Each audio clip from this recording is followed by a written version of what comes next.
Good evening, you lovely lot. How you doing? It's Middle-Aged Gamer Guy here, also known as Mag or Mags, and welcome to officially our 200th episode of, well, hang on, it's not Tuesday, so I don't know how this is going to work, of not Tuesday Night Gaming Chat. How are you all doing? Welcome on in. I'm going to say hello to everyone who's here. Yes, 200 episodes. Can you believe it? Jesse, good evening, was the first one here. Mr. Game Tank, Shabba. Danker, he said 200 not out. Had to throw a cricket joking. Thank you. Appreciate it. Ghost Carrot, good evening. Gozzo, good evening. Dave Johnson says hello. Also, hello. How you doing? Big shout out to Andrew. Andrew just sub. Can I get a shout out for Andrew in chat, please, mods? Resub for 18 months, tier 1. That's 34 months, which is awesome. Thank you so much, Andrew. Greatly appreciate that. Ben says Minge Cupboards. Lovely to see you, Ben. Thank you for that. Greatly appreciate it. Kindred, evening. Hello. Flame, good evening. Dave says, let it be known that I shall behave this evening. We shall see.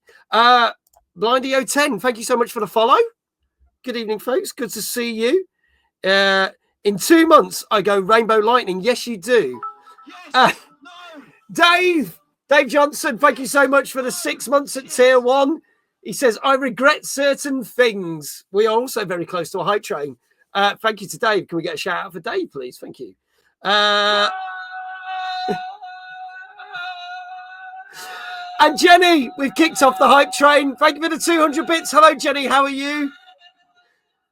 I know you can't see this at the moment, but the noise you're hearing is the video of me spinning around like 19 times from the Christmas episode that we did. So there you go. Sophie, good evening. Said, also known as that small man. I am also known as that small man. Gozzo, good evening. Hello. Good to see you. Woot Woot 200. Iquel, good evening. Jenny, again, thank you so much for that 200 bits. Thank you so much. We've got a hype train going, folks. You can get some wonderful emotes. Keep going. Good evening, you wonderful beans. Celtic, good evening. Pocket Locket, hello. How are you? Happy 200 TNGCs. Thank you so much. I'll bring David in a second. We'll talk about this because we didn't even think we'd get the 20, let alone 200. There we go. Hello. Welcome on, everyone. Chaotic, hello. 80s Nostalgia, good evening. Hello, my friend. Good to see you. Great to see you. Not long before, we'll talk about that later, Gozzo. Moonbeard, 200 episodes of this shit. Yes. And maybe I'm proud of it. I'm not sure. I'll let you know at the end of this one. Thank you, Sophie. Didn't get a chance to for reasons that I will tell you later. So thank you for doing that. Very special 200 TNGCs. Well, obviously, I can't do these shows by myself. And I have had someone with me who's been in nearly, oh my God. Pocket Locket coming in with the 5 subs. Thank you. They've gone to Wembley. I'm Lara, Adam, Yakuza, and Enigma. Thank you so much, Pocket Locket. Greatly appreciate that. I'm going to turn that thing. That's going to be going like mad. It's going to be saying yes, no shit every 5 minutes or so. Hello, I am here, but distracted by tablets. Hopefully ones that you can look at, not taking tablets. But there you go. Thank you so much, Pocket Locket. That is greatly appreciated. But as I was saying, I cannot have done all these shows by myself. And this man has been here on practically nearly all the 200. Not quite, but nearly all. Please give it up for the one and only, the co-host that knows the most. It's Mr. David Jones. Good evening, mate. How you doing? I am very well. Happy 200th episode. I know. Can you believe it? I know. Who would have thought that more than 4 years ago in October 2020, we would be sitting here still doing the same shit we've been doing every week. I know. I mean, if this was normal TV, it would have been cancelled long ago. Yeah, we would have. Now the internet, you can just put any old crap on it, it'll keep going for years. Yeah, there you go. That's how we survive. Everyone's shouting Dave. No worries, Pocket. Be right back. Thank you so much again for those subs. Everyone's shouting out Dave! Exclamation Dave in chat. Show your appreciation, everybody. Wonderful co-host.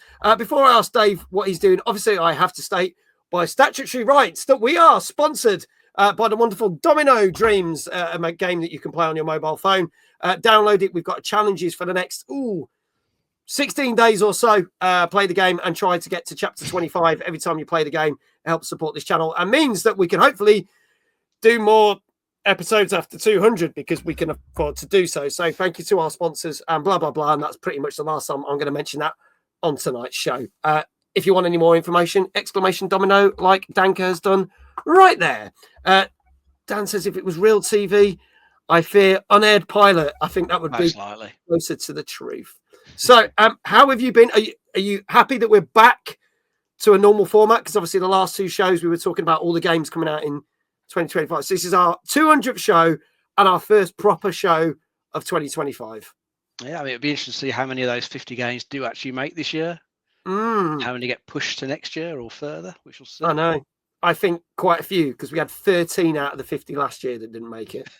God, really? And one with that we didn't even bother to review. So that says a lot about that. This isn't a normal format. It's Monday. I mean, yeah, I know, but for reasons that we'll explain in a minute. Dave had a MP top in episode 1, How Time Flies. There you go. People have been watching old episodes. Time to guess some more wrong numbers. Well, we'll talk about that in a bit. BBC Prime Time. We've got no chance, but there you go. What have you been playing since our last episode? Oh, well, I finally finished Final Fantasy VII Rebirth. Nice. Okay. What is that? About 78 hours? Jesus. That's 78 hours I won't get back. Because quite honest, by the end of it, I was just forcing my way through to the end just to see how it finished. Yeah. But of course, you know, it's the middle of a bloody trilogy, isn't it? They've spun out from a single game, so it kind of felt a little bit meandering. And I've got to be honest, it took me so long to do. I kind of lost track of the story a bit. So I wouldn't say I was that taken with it at the end of the day. I preferred the first one because that was more linear. I don't really think the open world and all the bollocks they put in really helped this. It just bloats it out and you just end up faffing about doing pointless crap. So I wouldn't say it's that great. I'm torn between a 6 or a 7 out of 10 in the end, I think, for that. And I'd probably retrospectively take away my shout out for it I did at Christmas. We can't do it now. You put it in the top 15 games of the year, and now he's taking that back. Taking it out now. I finished it. No, you can't. It's done. Removing it. It's recorded on YouTube now. It stays there. You can't take back games after you said it was one of your games of the year. I'm glad I never said Suicide Squad was going to be in my games of the year because I would have definitely taken that back. Hello, Commissioner Lude Fang. I said hello, folks. Good to see you again. Thank you for being here. Enigma, hello as well. So not that taken. Just had to make sure for 70 hours. Not that taken. Yeah. Yes. No, you're not kidnapped. Enigma, good evening. Hello. Good to see you. Circus, hello. Will says 70 hours wasted. Oh, com es Ludfang. That's the correct way to say it. My apologies. There you go. I've got my interpreter in tonight, so that's all right. There was someone else I was going to say hello to as well. Oh, I know. I know what it was. Sophie said, I know what Dave can play. Is your wife in tonight by any chance? Because if she is, then we better not. I shouldn't have put that on screen. I think she's probably playing Zelda downstairs. Oh, that's all right then. There you go. Thank you to everyone who took part in that. She'll probably pipe up, hopefully, after that comment. Can Dave see chat? Yes, he can. Will, he can. Macobster, evening mags, Dave is smell. I think that's probably not you, Dave. Obviously, Dave Johnson, just to clarify. Also, thank you to everyone who took part in that hype train. Emotes are going out now. So there you go. Does Mrs. Dave come to stream? She did a couple of weeks back. Well, a couple of months ago. Yeah, she popped in to see what it was all about. Yeah, after nearly 4 years. So there you go. There you go. Anyway, moving on. Hi, Mrs. Dave. There you go. So, Gozo, I'm not going to talk about that. We'll talk about that later, dude. So, hold fire with that, good sir. No more mentioning until I say so, please.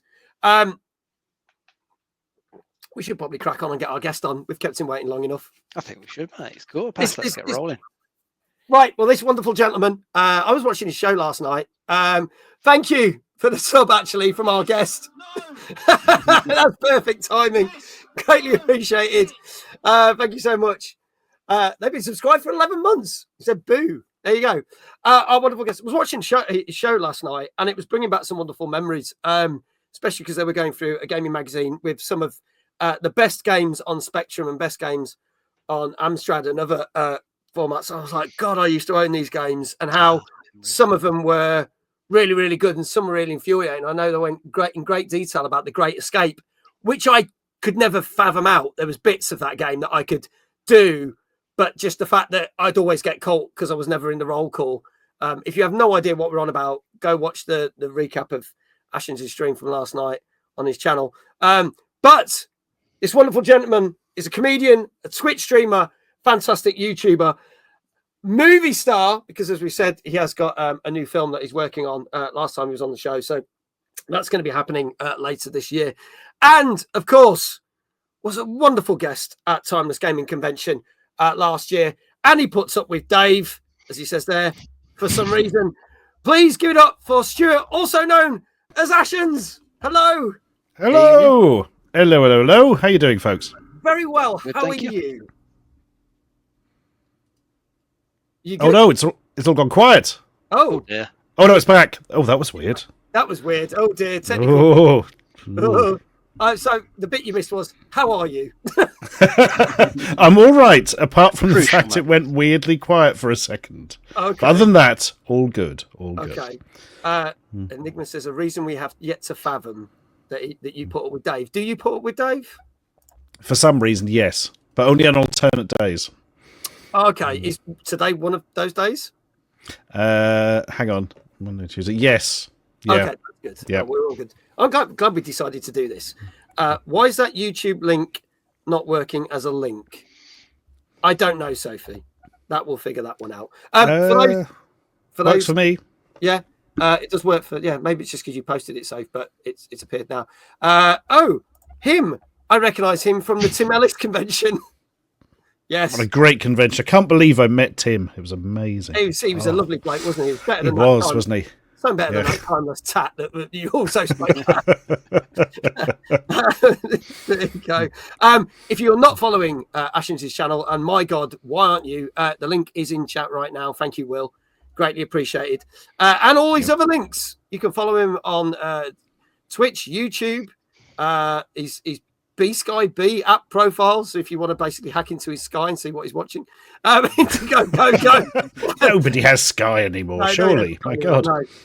Obviously, yes, and the horror film as well, for all the stuff that you need to know about the horror film. How is that all coming along, by the way? Yeah, it's coming along. Had a very intensive few days on the script. We're now going to be putting a version of it out to people for feedback, which is always difficult. Not the first time we've done it, but or even for this project, but it's got to be done, and then we'll see where we go from there.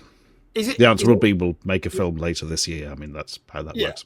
Is it always? I guess they work like test screenings, don't they? In that respect, so is it always a bit worrying when you put it out to a number of people and? Your test screening is a bit of a different beast because you can show it to almost anybody and they'll have an idea. But scripts are difficult because not everybody can read a script. It's a bit of a well, anybody can read it, but not in the sort of technical sense of it, because it's not something that most people would do. Why would you? So you've got to pick carefully, and then the golden rule is, if somebody confirms something you were worried about, you go, ah. And if more than one person mentions the same thing, you go, ah. But other than that, well, you have to sort of play it by ear, really. Oh, that's all right. Dave says, I'm going to read it and make paper airplanes out of it. I'm sure that's very constructive and helpful. Like Dave can read anything. Tea leaves, maybe. Yeah, tea leaves. So what have you been playing recently? What have you been playing over the Christmas holidays and stuff? Is there anything you've been? Well, I've been playing very little over the Christmas holidays. I sort of had a bit of a break. Weirdly, I started playing Diablo 4 again the other day. Oh, okay. Yeah. Mainly because I played it a bit at launch and it was pretty dull and grey and not very good. So I thought maybe it's that classic thing of Diablo games, especially the third one, where like it's awful, and then by the time they've actually released the first expansion, it's actually good then, because they've had 18 months or 2 years to fix it or whatever. And somebody said, oh yeah, that works. I'm like, oh, I'll give it a go. And it seems all right, but I've only played it for about an hour and a bit thus far, so I'll reserve judgment. But not enjoying it as much as the others thus far. Interesting. Chaotic says D2 is the best. So yeah, I think it probably is. I really like Diablo 3, but like only the later versions. People forget how awful that was at launch. Absolutely dreadful, but the joys of games. It is, isn't it? We're now in a world where you can't just put a game in on the first day and play it, and it's either good or it's awful. Now this could be a good game, but you might have to wait 6 months before they patch it. And hope they don't cancel it in 12 minutes. Yeah. Hey, we've got this brand new game out, but you're only allowed to play it for the next 4 minutes because we decided it's not good enough and we're going to take it off sale. So, yeah, that's it. Bye, everyone. Brilliant. Yeah. But we'll industry. Industry, innit? Right. Dialogue Immortal.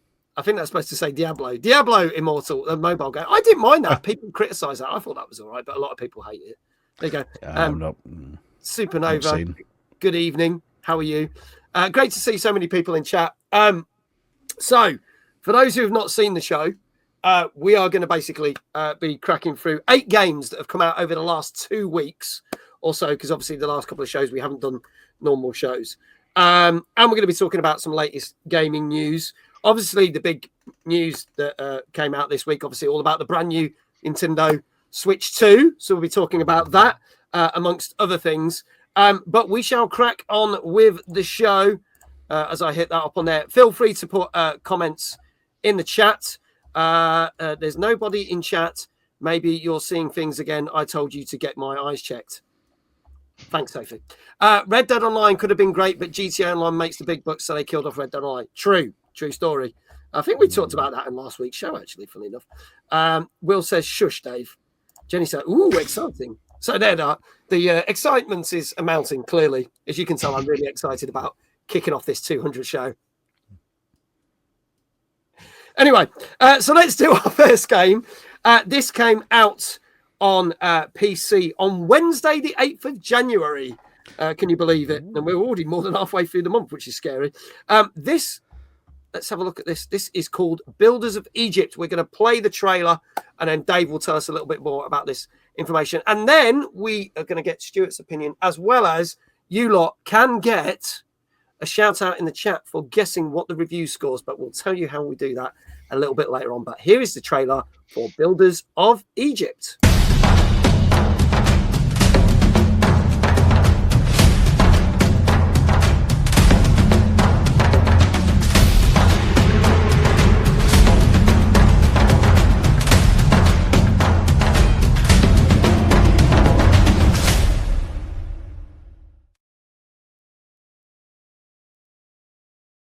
Yes, it started abruptly, and it's the shortest trailer we've got this evening at 22 seconds. In fact, it might be the shortest trailer we've ever had on any of the shows. Yeah, so, it's brief. But you get the point. Dave, if anyone was sitting there going, what? Carrie says, I got offered this on Keymailer. That's better than I did. I never got it offered it. She's doing something right. Well, the brace of that ended properly as well. Looks like another mobile city builder. Dave, tell us exactly what it is. Let's see. Well, yeah, it is another city builder. This one's just set in ancient Egypt. I think it starts like before all the main Egyptian dynasties, come to be, and leads you through to like I think Cleopatra's death, when Egypt was coming to an end. Really, the dynasties were coming to an end. It looks okay. It's just build your city. Keep your people happy, keep all your crops and stuff growing, make sure you make some money so you can build cool stuff like pyramids and sphinxes and whatnot. So it looks all right. If you like city builders, you like ancient Egypt, probably worth a look. Okay. Yeah. That synopsis is just about as short as the trailer. That's all you need for it, really. Yeah. City builder, Egypt, done. What you're building, Egypt, done. Game over. Thank you very much. Stuart, your thoughts? Are you into city builder games or stuff like this?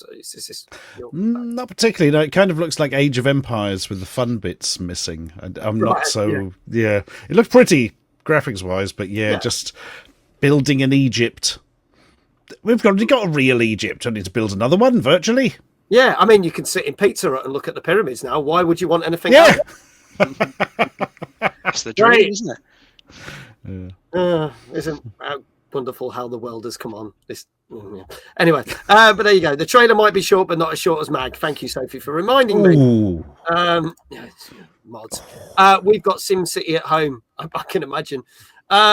So I'll tell you what, we'll crack on straight with scores as well. We can do this one. So for some of you might have seen people posting scores in the chat. And the reason they're doing that is that we don't review the games ourselves. I scour the internet and get tons of review scores and turn it into an average score. Now, you might agree with this score, you might not, but it's a bit of fun. And if you guess it correctly, then you will get a shout out for your channel in chat. Chaotic, I think, let's see, was Chaotic the first one? iQual, I'm sorry, we are lacking birthday cake. We should have done a cake and party poppers and hats. Maybe for our 300 if we ever get that far. Chaotic says, I think it's a 6.5. Danka says, let's go 7. Ben says 6.5. Fang says 5. Flame says 6. Ghost Carrot says 6. Gozzo says 7. The Brace says 5.5. What else we got? Join Your New Cycle. Hello, buddy. Good to see you. 5.5. Enigma 4.5. Kindred 6.5. Dave 6. iQuail 5. Lou Fang's changed their mind. 5. Macobster 5. Ghost Carrot 6.5. Dave, I'll start with you. What do you reckon? Everyone's kind of going middle here. Low. I think I'm going to try a 6.5. 6.5. Okay. And Stuart, yourself? It's hard to say, isn't it? I'm just going to go straight down the middle. 5. 5. Okay, so it's okay at best. There we go. Gary Mabbott, hello. Says 7. Folks, last chance. This is Builders of Egypt, which came out on Wednesday, the 8th of Jan on PC. Get your scores. Jenny says a 7.5. If I recall, Stu was pretty good at this. Yeah, I should have thought more about it, maybe, because everything always gets if the game works and doesn't set fire to your cat, it gets 7, doesn't it? So, yeah. Well, we'll see. We'll see. Okay. All right. Guessing. Yeah, it's all right. We got what you meant. That's fine. Yeah. McGobster says, looks very Unreal Engine. I mean, it is Unreal because it's not the real pyramids. So we can clarify that. That's a terrible joke by me. Last time he got most right, as did I when we both guessed. So basically you copied his answers, Dave. Just so all the new people know, Sophie is the community member of the month. Yes. And so we need to pay her lots and lots of attention. Yes, we do, because it annoys the fuck out of her. So we will give her a shout out. Why do you all hate me? Not as much as Sophie hates me and iQuail right now. There's the evidence. So there you go. So do I need to make a game about setting fire to cats? Please don't. Hello. Speaking of a guest that will be on the show next week, dare I say. Stuart has great taste in headphones. Hello, the couch. Good to see you, buddy. Good to see you. We all love Sophie. Right, well, I can tell you, as there's no more scores in chat, I can tell you that this got a very respectable 7 out of 10. Oh. Yeah, right. Most people went a lot lower for this. I'm calibrated now. Yeah, it's good. Fine. So you'll be fine. You'll be fine. It's the first one of the year. So we'll get there. Everyone's like, ooh, well done, Danka. Danka was the first one to say 7. Kindra's like, how did that get 7? But it is. It's got good reviews. It's not going to set the world on fire, but or your cat or your PC. But it's certainly going to do all right. Who else got it right? Gozzo, off by 0.5, says Ben. Just like most of last year. Will says it looks very generic. I know there's a few other people that said 7 as well. If in doubt, 7 it out. Exactly. Let's have a look. Who else said 7? Jenny was very close. Gary Mabbott got 7. Congratulations. We'll give you a shout out. Scrolling. Gozzo, obviously. There was only 3 of you. Only 3 of you actually got it right. Wow. Okay. There's me thinking it was a lot more, but you're very close. Well done for getting it right. Ace Magazine, 697 out of 1,000. There you go. Hello, Lord Ask. Good to see you again. Good old Ace. I'll never get over that. I mean, I don't know how you can justify having a game 1% better than another, but having a game 0.1% better than another. Oh, madness. That's just like the most pedantic reviews on the planet, isn't it? Of all history of all time. these mods, there's 100 shout outs happening. I know it's crazy. It's crazy, but we got new mods. They're learning. They'll get there. Take your time, mods. You'll be all right.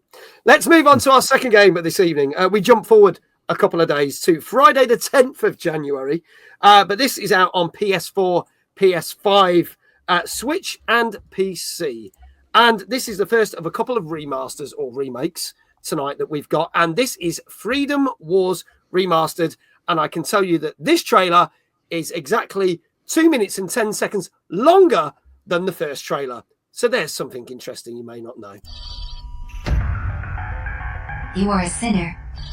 You are guilty of the most serious infringement of the People's Charter, being an unproductive drain on resources. You are not permitted to escape. You are not permitted to wear unauthorized clothing. You are not permitted to sleep lying down. You are not permitted to speak of or think about the future. You are not permitted to refuse surveillance. You are not permitted to use blood. You are not permitted to use you are not permitted to use Welcome to the Panopticon. Luckily, all you have to do is take part in the Re-Education Initiative and start again from Code 1. Oh, and have your sentence reset to 1,000,000 years. Okay with you? Then you got some difficult choices ahead of you. In this world, you gotta decide how you're gonna fight and live with that decision. It's just about the only freedom you've got. Hey, is this that piece of Shaz you were telling me about? Well, the name's Matthias. Think you can remember that? Listen very carefully, Worm. You have no right whatsoever to question the methods of your Panopticon. The name's Carlos. I've known you since forever. I am from on high. I am searching for my father. What mankind needs is conflict! I shall lead mankind into a glorious new era of strife! Imagine a single loaf of bread. Imagine that it is given to 2 starving men. Are they inclined to share it? Or do they fight to have it all for themselves? Well, let me tell you. And when you do, you have to help her. Helping her will be the first step on your journey towards the great transformation.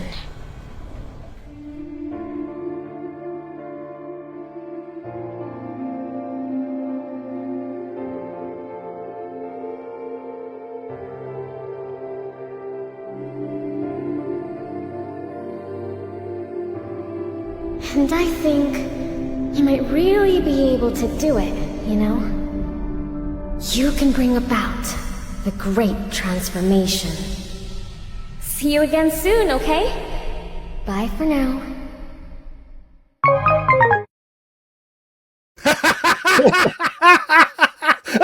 That was fantastic at the end. Maybe you can save all the orphans from the infinite fire engine. Can you do it for us? Marvellous. I know, 2 abrupt endings, exactly. There you go. Hello, Plizzy, thank you for the follow. How bad was it before the remastering, says Kindred? They just came round and smeared shit on your monitor. That was the game, yeah. That'll look all right. There you go, Gavin. Yeah, lovely. McCobster says, when did the Bandai Namco logo change? Last year, actually, because they had a giant stand at that show that I won't talk about that was absolute dog shit. EGX, sorry, did I just say that? No, but they had a good stand with lots of games, but they had unveiled all the new logo and stuff. It's probably the most interesting thing at that show. And that was me being honest, not actually trying to take the piss. Watch it, JRP fans are here. Oh, okay. It's telling that most interesting thing in the trailer to shoot was the ending jingle. Yeah, it is, isn't it? The last logo is way better than the new one. The new one just sucks. There you go. Well, Dave, tell us about this game. Apparently, Will said he had this on his PS Vita. So yeah, that's right. It was originally out in the Vita a number of years ago. They decided it was about time to remaster it. Although, you know, you look at it, it doesn't look like it's had that much remastered into it. I think they just boosted it to 4K, made it run at 60 FPS, stuff like that. You know, just sort of the basic stuff, but they're just trying to bring it to a wider audience. So it looks like a fairly dystopian future, though. Sentenced to a 1,000,000-year prison sentence just for existing. Everyone's got to be a bit depressed there. They could do that Bandai Namco jingle in the game, I think. You are not every time you pick anything up in the game. Yeah. Basically, just a bit, because you're in that long prison sentence, you got to do something to try and bring your sentence down. So you volunteer for dangerous missions, go out on those, try and beat other characters that are going out in them as well. If you win. So is it like a sort of Final Fantasy 7 turn-based RPG sort of thing, or is it a hack and slash game, sort of Platinum Games? It's more like a hack and slash. It describes action RPG, so it's more hack and slashy. It looks all right. I can't say I'd rush out and play it, but I guess there must be an audience for it since they're bringing it back. Yeah, I get there's some people that would enjoy this. It's funny how Dave was kind of like, because Dave was on our Christmas show and he was saying like games like ReFantazio and Persona 3 Reload, and that's kind of his bag, and he likes stuff like that. But this, he wasn't kind of like, and he said, see, Final Fantasy Type 0 was a handheld game that remastered consoles, and they did a really good job. This is a similar sort of story, except the result looks shit. And I'm an RPG guy. Well, there is that. So if you're not impressed, it does worry me. Stuart, apart from the fantastic jingle at the end, what were your thoughts on this? It looks dreadful to me. It really does. Just a ludicrous, overwrought dialogue, painful sort of delivery of most of the lines, and then the game. I couldn't even tell. I literally had to ask Dave what sort of game it was because I couldn't tell from the trailer. It can't be that bad though, because if it was dreadful, it wouldn't have sold and they wouldn't be remastering it. But yeah, not for me. Danka says, it's why I'm torn. I tend to like JRPGs, but this really isn't triggering my keenness. I nearly read that wrong and said triggering my knees. Interesting. Triggering my knees. Whoa, they're off. Where are they going? But let's have a look at what scores people are putting. So let's scroll, because quite a few people started chucking scores in just as the trailer was starting to play. So let's see what we got here. Drawn Union Cycle's like 8. LeBray said, I like the post-apocalyptic 8. Danka 7.5. Ben says 6. LeBray then goes, story 8, graphics 3. We'll have to see. Dave says 6. Ghost Carrot says 7. Enigma says 6.5. We're going. You notice we're going down. 6. Gozzo said 7.5. We're going back up again. Where are we? We had a few more here. iQuail, it started as a Vita game, so I'm not sure how the handheld origins will transfer to a main console, but I'm going with an 8. Jenny goes, my knees, no! It's not Zap Sizzler, that's for sure. It's true. I mean, nothing is it? It's garbage, but JRP fans gonna JRPG. I did read it as triggering knees, so at least I'm not the only one, thank God. Flame says a 7. Will says it's in the same vein as the God Eater series. Again, I'm glad you know, because I'm like... Kindred says 7. If you remember them games, no. But Stuart does, so thank you. Macobster says a 6. It's Kindred says, I'm probably going to get 7, but the graphics is a 1 for me. Seen better games on my spectrum. I can... There you go. Galar, I hope I've said that right. Galar, thank you so much for the follow. Really appreciate it. So let's go with score. Stuart, I'll start with you on this one. What do you reckon this is? Right, we're going to go in at 7 and boost it a little bit because it's a remaster or something. I'm going to go 7.5. 7.5. Okay. Dave, what I'm going say to try you? an 8. Go for an 8. Okay, so a 7.5 and an 8. Macobster says a few handle games converted well, but Vita had touchscreens and other. Unless the game didn't use that, it should convert well. Jenny's coming in with an 8.5, so a little bit higher than Dave's. 8? Dave has lost his marbles. Right, well, this is your last chance to see whether Dave has lost his marbles. This is Freedom Wars Remastered, which came out on Friday the 10th of January on PS4, 5, Switch, and PC. And if no one else is going to drop a score in chat, then I can safely say that Mr. Ashens has got back on track because he got a 7.5 out of 10. So there you go. Look at that. So well done, sir. You are back. You are collaborated. It only took the one to do that. Yep. recalibrated up until the next question that I get hideously wrong. Yes, so we recalibrated for one. It's like one on, one off, one on, one off. That'll do. Yeah. Gotto, congratulations, you got that right as well. Who else got it right? Danker. See, I got Danker and Gozza always got like they're tuned into how we do this, so they kind of know. They don't always get it right, but 9 times out of 10 they get it right. There you go. Quick, link all of Ashens' links because I can't be bothered. And there they are. Go find all the links for Stuart in the chat. Also, Mag, it's either Ashens or Mr. Ashen. Get it right or I'll make you another foot taller. I'm bouncing between numerous things. It's Ashens or Stuart Ashen. That's the way I do it. But there you go. I'm sure Stuart will tell me off if I mess it up. It's all fine. It's all fine. There you go. It's all fine. Dan, do the links, please. Here you go. Dave, thank you, but you smell. Thank you. So there you go. There you go. Now, let's talk about probably the biggest news. And Dave's like, oi! All right, I'll be nice because you're being nice. Wow, only Tony folks got this one. 2 in the chat. And Stuart down here got that right. So there you go. Ashens of the Erd Tree. There you go. That's your new name. Dan has them copied. He's the only one who does it. There you go. So let's talk about probably the biggest news. Now, it's interesting because I was going to kind of do a recap of news that we didn't cover over the 2 weeks. But most of it was about, the Nintendo Switches leaks and the designs for the Nintendo Switches leaks and they're going to like leak the information that there's going to be some information about the Nintendo Switch 2. And we're kind of like, so basically the last 2 weeks of news was we're going to find out more about the Nintendo Switch 2.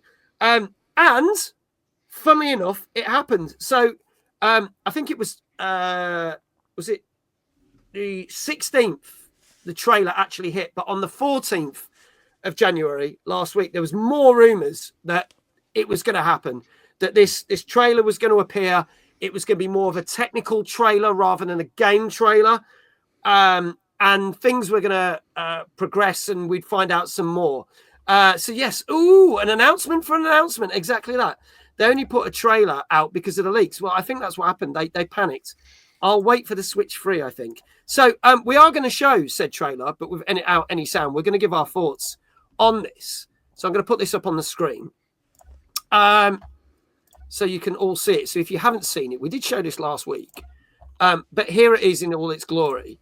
I mean, this is like the trailer before the trailer, really, because we'll explain what's going to happen next. But basically, they just showed us what the Switch 2, because we now can officially say it's called the Switch 2, is going to look like. How many gigaflobs will it have? I don't know. Did Dave ever get his Joy-Cons fixed? I did fix my Joy-Cons a while back, but I think they're getting stick drift again. I don't know if I can be bothered to fix them because we've got some spares, so I might just leave them as they are. Maybe I'll just move over to this one when it comes out. Well, possibly. But I mean, look, it's got a flexi kickstand. It's got a nicer kickstand. But I mean, nice bigger screen. Already seen in the trailer is it's the Switch, but bigger. Yes. Got Mario Kart. Come back in April. We'll actually have something interesting to say about it. Well, we'll talk about the whole April thing in a minute. But yeah, the new Joy-Cons, which are now magnetic. I'm a bit kind of disappointed the lack of colour. I know they've still got sort of the red and blue going on, but it's very limited. But the one thing that is interesting is these Joy-Cons also act as mice. So you can run them across the table and draw stuff, or I guess do stuff with them like a mouse you would on your PC. And they're also magnetic. I mean, it's an interesting option, but think of how many times you sit in a place where you'd use a controller as a mouse like that. You have to sit at a table. We'll have like a lap tray in front of you. Yeah. Useful. So it's probably one of those things, be a nice feature. Probably pop up in a few party games. And I mean, obviously we get this. They obviously started to show and everyone went mental because it's like, oh my God, Mario Kart 9, which people weren't expecting. And there's the dock because people are like, oh, well, it hasn't got a dock because it's just like a Steam Deck. And it's like, no, it's got all that. And it pretty much does everything it did before, but slightly better. So that was that. And it was swiftly followed by saying, and I'll pause here, plays Nintendo's Switch 2 exclusive games as well as Nintendo Switch games. it says it plays both physical and digital downloads. Certain Nintendo Switch games may not be supported or on fully compatible with Nintendo Switch 2, but details will be shared. But it basically says that the majority of games will be backwards compatibility. So if you've got stuff that you bought this year, and one of the games we'll talk about, it's highly likely, and for the last couple of years, I think your mainstream stuff, your Mario Kart 8, your Zelda games, all that sort of stuff probably will work. And then they went on to very quickly say, and this is what we'll talk about, if it appears, that obviously the next Direct, where we get more information on what games come out at launch, is going to be on the 2nd of April. And then they basically shadow dropped and said, and by the way, if you then, after watching this, want to try it out, there is a number of events across the world which run from the 4th of April, and let me check this, all the way to the 1st of June. So they basically start in New York. Let's get rid of that for now. Basically start in New York and then go across the world, across America. There's numerous ones in America, Australia, Europe. The only one in this country at the moment is in London. They're doing 3 days at Excel in London.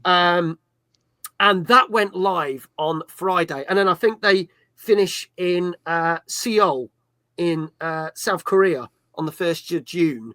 So they're basically touring the machine. And the idea is that you basically go onto the website, and this went live on Friday at 2:00, and you've got a couple of weeks to do this. And you basically pick where you are. You have to have a registered Nintendo account. You pick where you are, and you get time slots. And you get a 4-hour time slot. So there's an hour to queue to get in, and then you get 4 hours with a Switch 2 and some games. The problem I found is, and I have registered, it's, and this isn't the problem, so I'll say what the problem is. It's like a lottery. So doesn't matter who you are, as long as you apply, you may be lucky enough to get a ticket, you might not. However, this is the thing. I was looking at what time slots to go for, and I did this on the Friday night. And the Friday only has one time slot. And I was like, well, do I go for that, or is that going to be more popular? Or do I go for the Saturdays or Sundays? Because there was numerous slots on the Saturdays and Sundays. And I kind of went for a middle of the day Saturday because I was like, I'm hoping that's not going to be more popular because you can only pick one time slot. So by the sounds of it, if you are not successful, you cannot go back and pick another time slot. And once you've picked your time slot, if you want to change it, you can change it, but you have to cancel the other one. So it's not like you can pick multiple time slots. So I don't know whether I've made a good choice or not. I might get totally screwed on this. If anyone else has picked a time slot, I would like to hear about it in chat. Let's see what people were saying. It only plays Switch games that are downloaded. That's not true. It plays them with a cart because it plays with the cart. The graphic. Yeah, it does work with the carts because they have stated that, and there was an official statement for that. Everything except Labo and other games which require accessories. Would the godly parts of Doom work? Possibly. Sophie says, I hate American dates. I'm guessing because they're too far away. Finally, we can play Switch Skyrim. Yes, for the 20th release of that. I'll wait until I can get it cheap on eBay. I remember going to the 3DS one in Manchester back in the day. Yeah, lots of people are a bit annoyed because they're saying they're only doing it in London. Apparently they did ones in Manchester and stuff, and no dates for those have been unveiled. It could happen. We will sure see. That's going to be the best gaming event that Excel has seen in years. Yes, I agree. If you know what that joke is, you know. That's all I say. Dan picked Saturday 10 a.m. I went for 2:00 because I thought if I leave early in the morning on the train and get up in case my train gets delayed, I know I can get there well before 12:00, even with delays, because it only takes me 2 to 3 hours to get there. Keep up, says Dave. Oh, you did say it does carts. Will it play GameCube? Probably online. Weirdly, I thought it was Feb 2. No, because I thought it was Feb, not April. I know it's confused everyone, but literally 2 days after the Direct where we hear about everything, or most stuff, that's when it goes live. So then that begs the question, when do we think, because obviously on the 2nd of April, they're going to announce the release date, but when do we think it is? Because some people are saying when they did the last Switch, it came out in March and they unveiled it 3 months before. So does that mean if they're unveiling it in April, we're going to get it in June for a summer release? Or do you think they're going to hold off because the last of the sort of showcases is June, and they go for either September, October, that way capturing the Christmas market? Because if they do it in November, maybe they do it December, that's a no. No one released a console in December. It's the latest you ever do it is November to capture the Christmas market. But what do we think, gents? What do we think?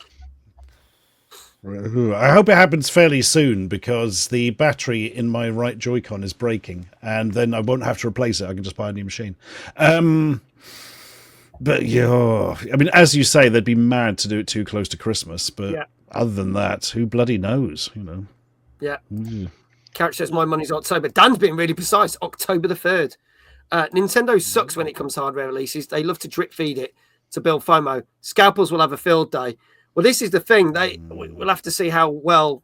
I'm actually on a list for a certain company that supplies me with stuff to basically tell me whether I'm going to be able to order one or not on day of release. How crazy is that? I think it's the first time I've ever done that. I know. That's because you can get on that. I think it'd be nice if it came out in the summer, so you can get that initial sort of rush gone out the way before the Christmas, sort of before the run to Christmas. Because then, most people who wanted to get it day one would have got it. Scalpers would have, probably sold it for like £1,000 and got that out of the system. Yeah. Then it might be a bit fairer for the parents who want to buy it for the kids for Christmas. They could actually get their hands on one because they would have got more stock in by then.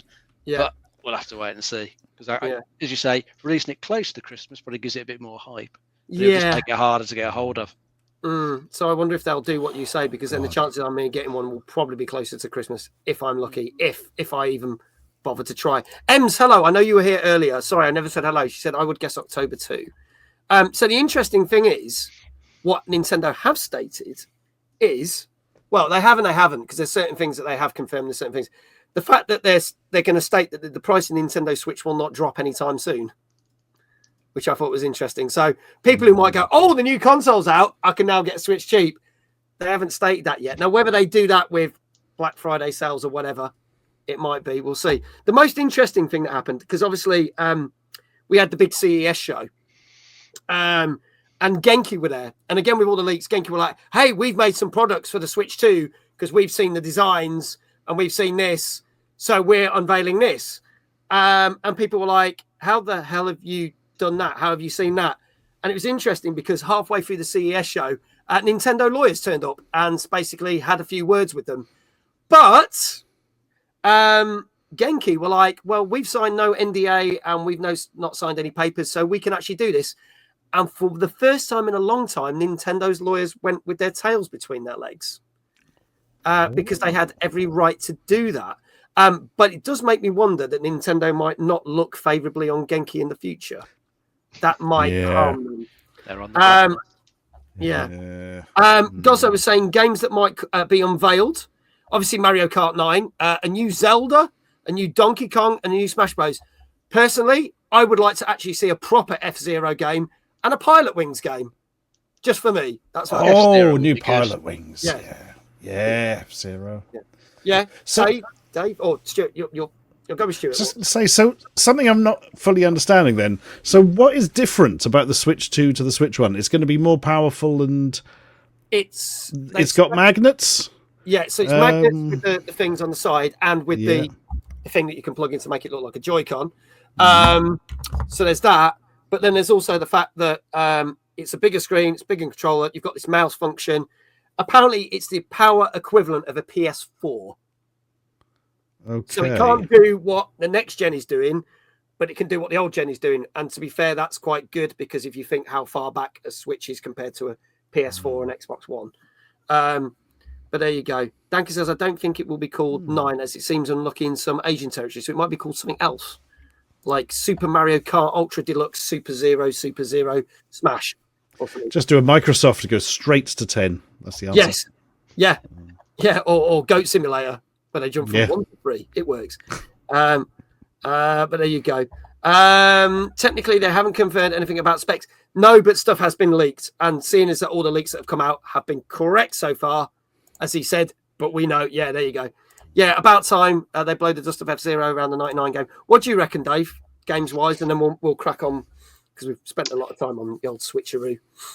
as in ones they'll show off. I mean, yeah, what do you reckon? Any of the ones mentioned could crop up. I mean, it'd be early days probably for a new Zelda, wouldn't it? Because it's not that long since Tears of the Kingdom. But it'd be nice to see a new 3D Mario because it's been quite a while since Odyssey. Yes. So they could show one of those off. So that'd be quite cool to see. And who knows, maybe another Donkey Kong, a proper new Donkey Kong, because they've only been doing remasters in recent years, the Donkey Kong platformers. Could pop one of those up. Yeah. And hopefully Metroid Prime 4. Oh, yes. Because that kind of feels like it should be a launch game for us. Yeah. But we'll see. But hopefully they'll show that off because that did the previous trailer. I think that's going to be one of those games. I do wonder if that's going to be one of those games that they will launch just like they did with Breath of the Wild, where you can get it on the old console and you'll get it on the new. I wonder if they'll do that as a launch title. Yeah, they might well do, because I mean, Metroid, it's not as big as something like Mario or Zelda, so you're going to want to maximise its sales. So yeah, I could see them doing it across both. Yeah. There you go. Just seen some news that Mario Kart is going to have a story mode.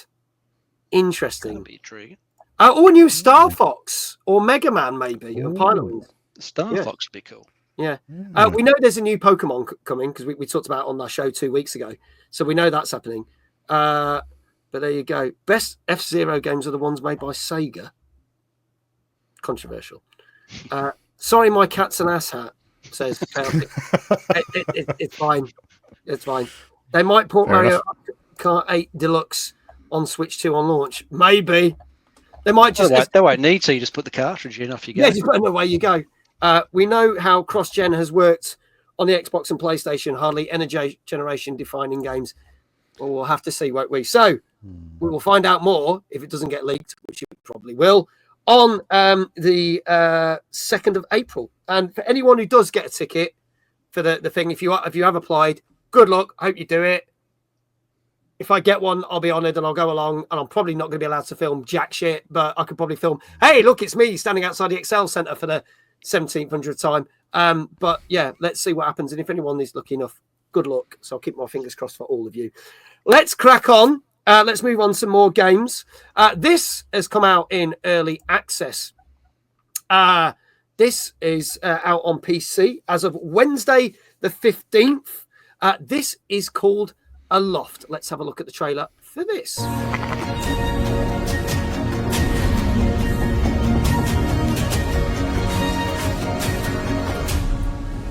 Can you hear it? The whisper in the wind. It brought you here to begin anew. What will you make of this new world? Will you claim the skies like those before you, or will you chart a better path?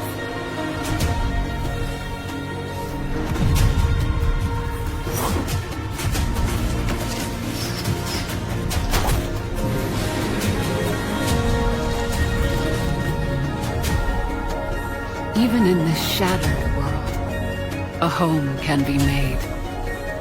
Although broken, the land provides. Within the stories of your ancestors lies a path and a warning.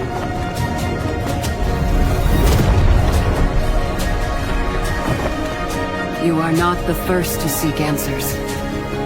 But will you reach them? Will you listen?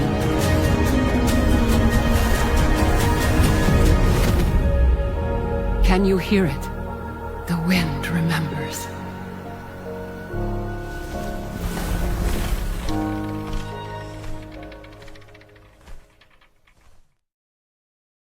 There you go. That is Aloft, which is on early access now. Couch says, can you hear the colours of the wind? Depends what curry you had the night before, I guess. So you go. Dave, tell us a little bit more about this one. Yeah, as you mentioned, it's in early access. This is one of the survival crafting games. You're just sort of flying around between these various sky islands. Your character can just has got like a little sort of wingsuit, like it can just like easily like get between them. But you can turn any of the islands into like a sky ship, build a couple of sails, build a wheel, off you go. You can sail around the skies in it. You've got that to do. You can join up with some friends to do that in co-op. And there's also, I think, like corruption on some of the islands that you've got to clear out. And that's kind of all there really is to it at the moment. This is just the problem with like some of the early access stuff. You know, it is actually quite early. You know, they've probably got a roadmap for like the next year before it gets to like 1.0 to add like tons of content. But of course, if you jump in at the moment, it's a bit light in what you can do. So I think you've really got to sort of like this stuff and enjoy feeding back and then seeing how the game then changes based upon what the community is feeding back. For me, I tend to prefer to wait until like the full releases come out, where it's got like more content and it might be a bit more interesting. Because at the moment, it doesn't look that interesting, to be honest. Not when I'd rush out to play. Stuart, your thoughts? Because you look like you're pondering something. Yeah, it really reminds me of something that I can't remember the name of. It was a game by Bossa Studios, where you had lots of sky islands and built things and travelled in between them. I can't. It's something like Worlds Adrift. That sounds familiar. Yeah, I recognise what you're talking about. It could be Worlds Adrift.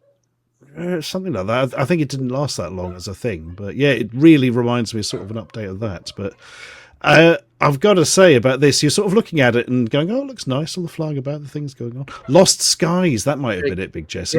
Yeah. Thank you, Jesse. Thank you, Dave. Yeah. Oh, and there was Worlds Adrift as well. So there was two. Oh no, Worlds Adrift. Oh no, it was Worlds Adrift. Yeah. Oh, okay. There you go. Blimey. The thing was, did you spot the animations when the characters were doing something like mining or whatever? It looked absolutely dreadful. They were just sort of staying there.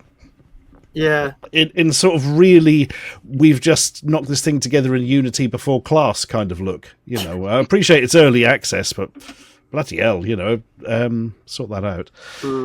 So yeah, it feels kind of like there's not much to it. It hasn't been done. It's kind of all been done before. I don't know. Yeah. Just more stuff where you're knocking down trees to get some wood to build a wall, and not my kind of thing. No. Anyway, let's see what people are saying in the chat scores wise. 7.5 from Ghost Carrot. John Unicycle says 7.5. Danker says 6.5. Lufang says 5. Enigma says 5. Celtic says 8. Games Guru, good evening, Games Guru. I saw you were here earlier. Thank you for being here. 5. Gozzo 6.5. Macobster 6, give or take. 6.5 from iQuail. 7 from Flame and a 7 from Kindred. Dave, we'll start with you. What do you reckon? 6.5. 6.5. Big Jesse saying a 4. Stuart? I don't really know for this. I'm just going to go for the generic mark of 7. Going for it a 7. Okay. Sophie says, "Do I feel left out because I don't have a shiny head?" I've always been a freak. That's what I can shave your head and join in, mate. It wouldn't look right. It wouldn't look the same. I can't do what you guys do. I'm not that naturally charismatic. Sorry. Macobster says, "Is he really? What? Is what? Who knows? It may go higher than a 6. We'll take it eventually." Right. Okay. The couch says a 7. I didn't understand the first half. My apologies. Dave says 7. Do it. It's a sub goal, says Sophie. Early means early. It's early. So who knows? It may go higher. True. See? Dave Johnson's right, there you go. So Stuart says 7. Dave, what did you say? Sorry? I got 6.5. 6.5. There you go.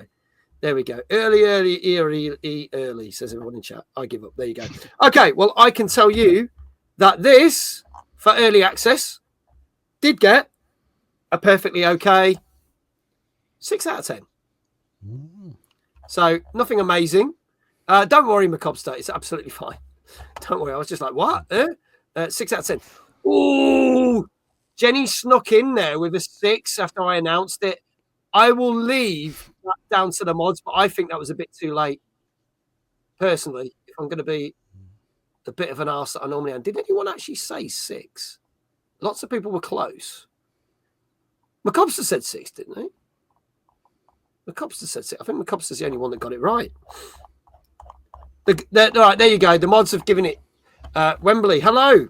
Thank you to Pocket Locket for the gifted sub earlier. Absolutely fine. No worries at all. There you go. Jenny's been given a shout out, but yeah, I think Macobster said. So there you go. Congratulations, you two. Did you say 6? You said 6? Yeah, you did say 6. Why? Why did I get shout out? Because you got it. You guessed it correctly. This is how this show works. It's the foundation of the show. How? Why? What? Who's the president? That's another story. We're not going to cover that today because that's happening in America. So there you go. 6 out of 10 for that. Now, talking of remasters and new games and things, the first big Nintendo Switch release for this year is also a remaster. We actually played this on stream on Thursday. Thoroughly enjoyed it. And I actually completed this last night. We are talking about Donkey Kong Country Returns HD on the Switch. Let's have a look at the trailer for this. Observe Donkey Kong, a powerful creature known throughout the jungle and custodian of the precious banana hoard. At DK's side is his trusty pal Diddy Kong. While smaller in stature, this Kong can more than hold his own. But life in the jungle can be tough without a steady supply of potassium. That's why the Kong set out to recover nature's gold after it was stolen by the Tiki-Tak tribe. When working together, they can roll, shoot, pound, and glide. Now those are some cooperative Kongs. But this is just a peek into their bombastic behaviors. You too can enjoy the closeness of the Kongs and help recover the banana hoard in the Donkey Kong Country Returns HD game. Available January 16th, only on the Nintendo Switch system. There you go. Hello, please. He says, so excited for this. I enjoyed it. I'm not going to give my full thoughts on it, but I really enjoyed this. As I say, I actually completed this last night. I hammered through all this over the weekend. But there you go. There it is in all its glory. But this is the third time this has technically been released. But the difference with this one is it features all the levels that were in the Wii version and the 3DS version, which you couldn't have never been put together before. So it's kind of cool in that respect. Ironically, though, the sequel to this, Tropical Freeze, came out 2 years ago.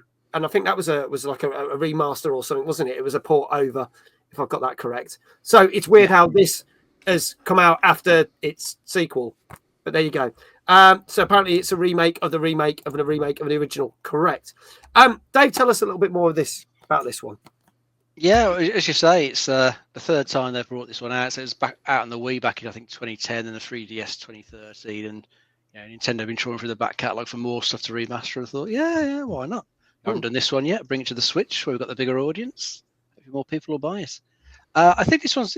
You've enjoyed it, obviously. It is meant to be pretty good. I think I've seen a lot of people say the follow-up one is meant to be the slightly... Oh, the Tropical Breeze. Tropical Breeze, meant to be the better platform. This one's still pretty decent. Yeah. I mean, but basic gist of this one there, I think it's a new protagonist in this one. The Tikis have nicked all Donkey Kong's bananas, and he's got to go through various stages with Diddy Kong by his side to try and get them back. Beat a few bosses along the way. It looks like pretty decent, side-scrolling platforming fun. I don't think I've ever actually played one of the Donkey Kongs that I can remember. Definitely not these current ones. Yeah, I've just managed to miss them over the years. I had the Marios, but ignore the Donkey Kongs. Yeah, they look pretty good, though. I wonder if I've done this in the right order, because obviously I had the Donkey Kong on the SNES, the original one, which was great fun. But then obviously I didn't play Tropical Freeze. So I'm kind of like, well, if they're saying that Tropical Freeze is better than this, and I really enjoyed this, then maybe I do go back and get that in a sale and enjoy that just as much. So there you go. I cannot wait to buy this for one of my kids and then borrow it. Sound idea. And it was, I think they even did a version on the Video Shield. Oh my life, really? My God, let's see. What do you think, Stuart? What's your thoughts on this? Yeah, I've never been particularly interested in these. It's not my kind of thing. And it's the same thing again, isn't it? Give us some new games, you swines. Stop giving us the old games with a new coat of paint. But yeah, I'm sure it's still going to be good because it is a classic game, isn't it? You would hope they wouldn't muff it up somehow. In fact, they obviously haven't, because you would have said by now. So 8. Okay, going for an 8. Let's see what scores we've got in the chat. Let's have a look. What we got. Enigma saying 7. Drawn Unicycle 7.5. Jenny says 9. Lude Fang says 7.5. The Couch says 8. because it's Donkey Kong, was his reasons, which is cool. Gozzo says a 7.5. Hello Plizzy says a 9. Kindred 8. McCobston 9. Dave Johnson 8.5. Lou Fang says all the classic DKs get remasters too, even the Game Boy ones. iQuail says 8. Wembley 8.5. Sticking with the 8, that's absolutely cool. Flame says an 8. Still can't beat the Game Boy Donkey Kong Super. I never played that one. Dave, what say you on this? I'll try 8.5 for this one. 8.5. Okay. All right.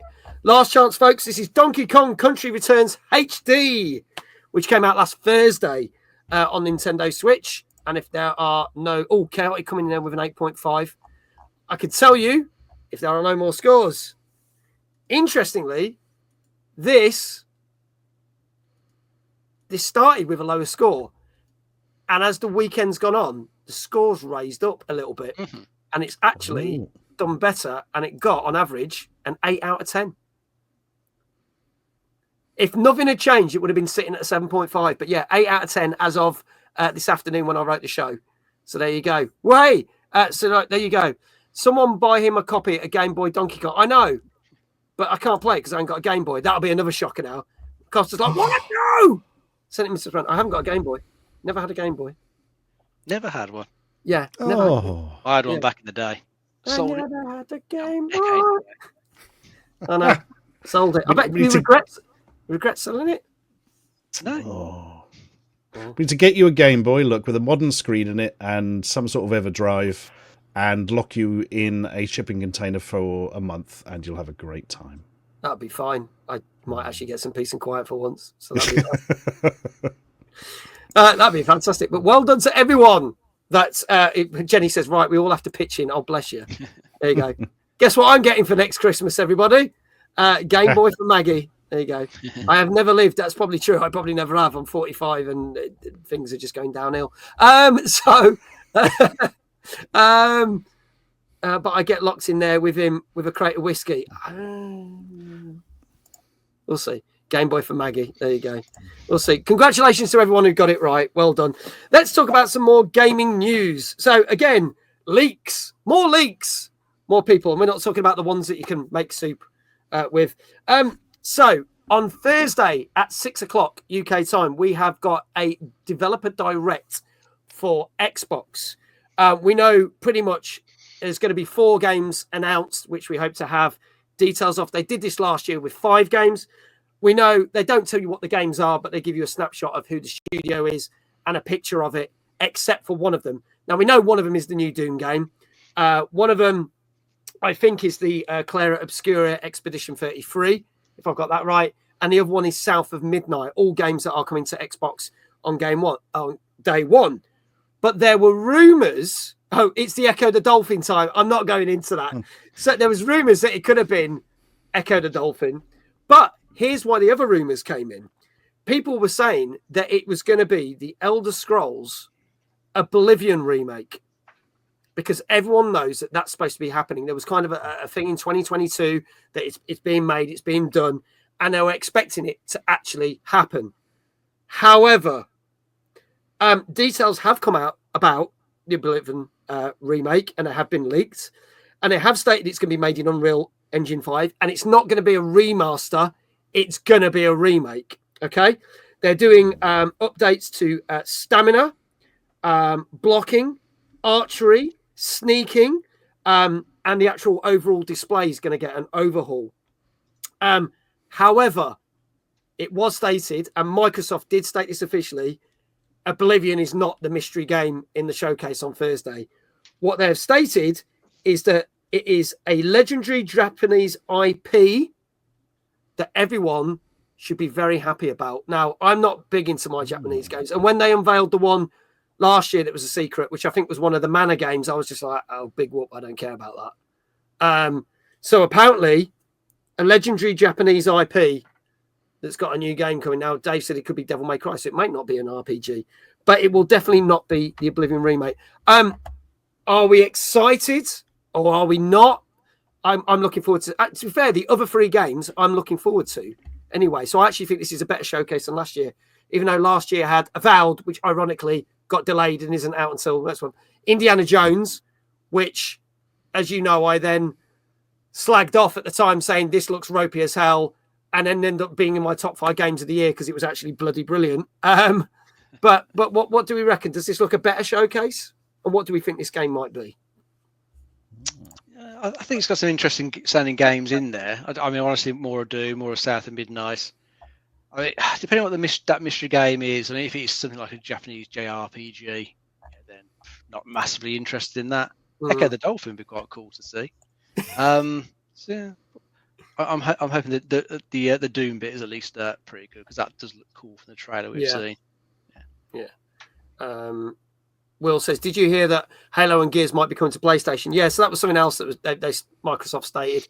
I was going to talk about it later, but I'll quickly say this. So obviously we had a slew of games, 4 games from April that were Xbox exclusives that are coming to PlayStation. Then, as we know, Indiana Jones was an exclusive that's coming to PlayStation in April.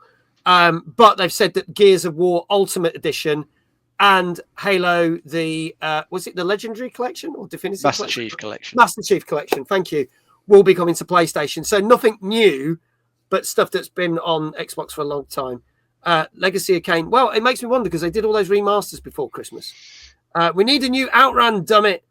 I'll get the new Doom game at some point, but not plus on release, I guess. Hopefully the secret Japanese game redeems it for me. I'm looking forward to the new Doom game because I love the new Doom. A new console for Mag to play Halo on. Anything you're interested in out of the said 4 games or 3 games? No, nothing exciting me that much. I'm really hoping that the Japanese sequel is going to be a direct sequel to Mr. Mosquito. I think that's what we all need. The most beloved of Japanese games. Nice. But yeah, I mean, all the Dooms have been fun recently, haven't they? That should be good. But yeah, we'll see. But I am interested to see what the secret one is going to be. Also, terrifying thought.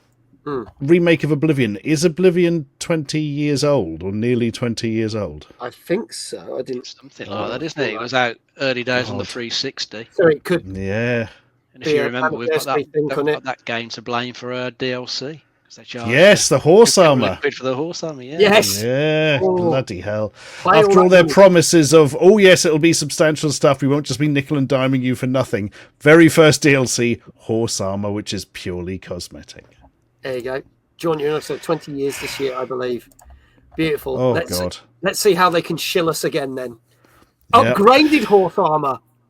Looks even prettier, but does even less. Downgraded horse armor. Yes. They could do a massive deluxe collector's edition with actual horse armor in. Yes. You don't get a horse, you just get the horse armor. Go and buy your own horse. To put it in your living room. Yeah. Yeah. Beautiful. There you go. Pepsi Man 2. Ooh. Oh, now we're talking. Yeah. Ninja Gaiden 4. Loads of people guessing. Anyway, we will see what is announced. And don't forget, Xbox Showcase is on at 6 p.m. UK time on Thursday, if you want to watch that. Let's move on to our next games. This is a cool little game. This came out last Thursday on PC and Switch, and this is called Blade Chimera.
There you go, Blake Chimera. And also, hello, Plizzy. Thank you so much for that Prime sub. Greatly appreciate it. Thank you. That was really, really cool. Thank you so much.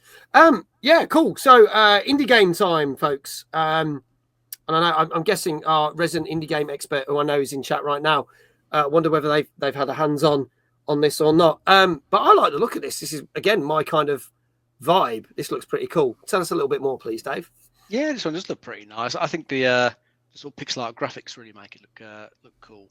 I do like a bit of pixel art, so that just sort of draws me into it. This is also a Metroidvania, and we've seen plenty of good Metroidvanias. We had a couple of good ones last year, so hopefully this one will sort of live up to the standards set by those. Sort of general gist of this one is your character happens to be amnesiac. So many game protagonists seem to lose their memory. Yeah, bless them. But yeah, lost his memory. That probably a good reason to get all these skills that you're going to need to get through there. Learn new stuff because you've forgotten it all. But in this one, you're sort of in a world that's been overrun by demons. You've got to go and slaughter them all, try and restore order to it. But you've got this demon sword that follows you around. So you've got your guns that you can use. We can also use that demon sword as a weapon, as a shield. It can act as an extra platform as well during the platforming sections. So that might sort of make it a bit more interesting, having to make use of that in the game. But yeah, I think this one looks pretty decent. I see someone mentioned there's a demo out there, so I might to have a look at that. The demo is really good as well. They said they've been playing it. A couple of people have played it actually in chat, which is good. Stuart, what did you think of this one? I do love a Metroidvania. Although I'm so behind. I haven't done Blasphemous. I haven't done Bloodstained. I haven't done that one with Deedlit in. I need to get back on the Metroidvania thing. I think the problem is I've played them all on handhelds, and I need to play them on handhelds, or it doesn't feel right to me. But this looks cool. Yeah, I mean, Metroidvania with a more sort of hacky slashy thing going on, and some versatility in what you can do with the blade thing and all that. Yeah, it looks good to me. And as Dave said, very pleasing artwork. Like it. Only 15 quid currently, so an absolute steal. But you can get this on. So you can play this on the Switch. This came out on PC and Switch. So there you go. So this might be one that you can get your hands on, Stuart. This would be pretty good. Let's see what people are saying. Enigma says an 8 for this one. Ludfang, 8 as well, saying it was very Symphony of Night style. I agree. Hello, Plizzy said 7. I like this one. Icon said, I missed a trailer thinking about a new Outrun 2. Might as well go an 8. Outrun 2. Sorry, what happened? 7 from a Games Guru. Flame says an 8. McCubster says an 8. Wembley says an 8. Jenny says a 9. Kindred says 7.5. Dave, we'll start with you. What do you reckon? I'm going to go for an 8. Going for an 8. Stuart? I think everyone's right. I think it's 8. That is like the perfect look for an 8 game. Okay. All right. McCobb says we've all got amazing handheld computers. Now all games are portable. Very true. Gozzo says an 8. Dave says an 8. Everyone's going for an 8. Okay. All right. Chaotic. 8.5. Oh, got something different now. Last chance, folks. This is Blade Chimera, which came out last Thursday on PC and Nintendo Switch. And if there are no more guesses, I can tell you that this is our highest scoring game of the night so far, because this got an 8.5. Oh, 8.5. So pretty damn good. So Chaotic came in there. Boom. Bang on. Well done. So whoop whoop. There you go. Well done. Anyone else saying 8.5? No, everyone was going for 8. Everyone was, and it looks it. Yeah, exactly, McCobster. And it looks it. It looks the schnizzle. And I will never say that again tonight. There you go. Was that a sigh of relief from the mods there? Yes, because only you have to do one shout out. Gozzo says all the scores say 8. Yes, but where are all the scores? I'll ask that question and confuse him. There you go. And he's going to go, right, I've managed to find 20 scores, but all the scores say 8. Do remember, this was at the time of writing this show, as I always state at the start of the show. So you may agree with it, you may not. But either way, I don't care. Thank you. That's my thing. You confused me. Dave said you confused me. Stop bullying Gozzo. I'm not bullying Gozzo. Gozzo normally gets all right. He's doing all right. Gozzo's fine. Don't worry. I'm just making a statement that at the time of writing this was the average score. So there you go. Thank you very much. We move on. Such is life. And talking of moving on, we're going to a completely different platform for our next game, which this also came out last Thursday. This is on Steam VR and PlayStation VR 2, and it's our first game that we've got. Mags versus Dave cage fight must happen. Oh, my dear God. Here we go. I like the fact that Gozzo basically just said thank you to Sophie because Sophie said stop bullying. Oh, now I'm right, you lot. Meanies. So this game is a VR game and on PSVR 2 and Steam VR, and this is called Arken Age. Let's have a look at this. In the beginning, we were all alone, living in a shadowed planet amongst the cosmos. A barren realm filled with peace and possibility. In these dark days, Hyperion brought light to the world, and with it came life.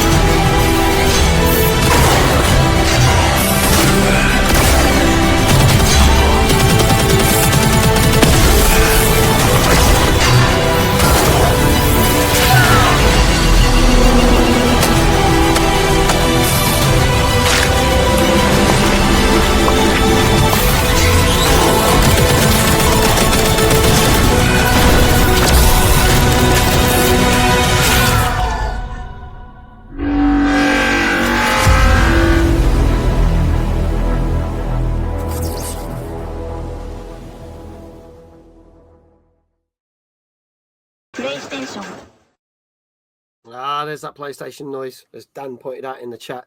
Sophie says, that looked awful. So there you go. And a slightly longer PlayStation noise there. It seems very generic. Well, the question is it? Dave, tell us a little bit more about this one. Yes, this is a VR game. Always a bit hard to sort of get across in a trailer like that, what it's going to be like to play in VR, because it's going to be a lot more sort of physical. You're going to be reloading the guns yourself, raising shields to block enemy attacks, stabbing with the swords, and climbing as well, because there are bits you can see the one with picks, climbing around.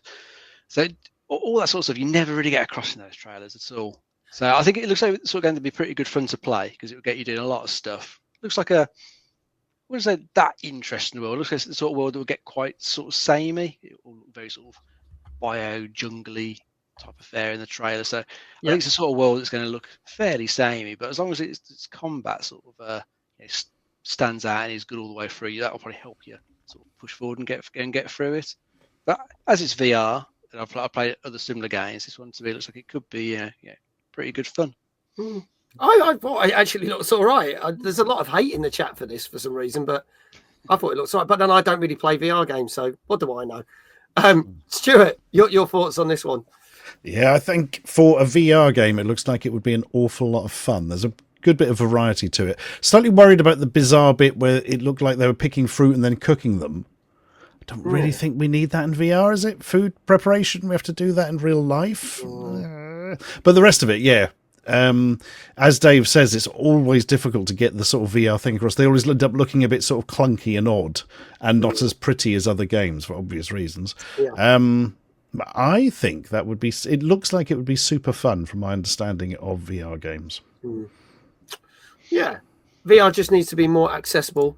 It's still quite out of reach. I agree. The price of it is shockingly expensive, especially for the PS VR 2. Which we've talked about many a time. Let's see what scores people are putting in for this one.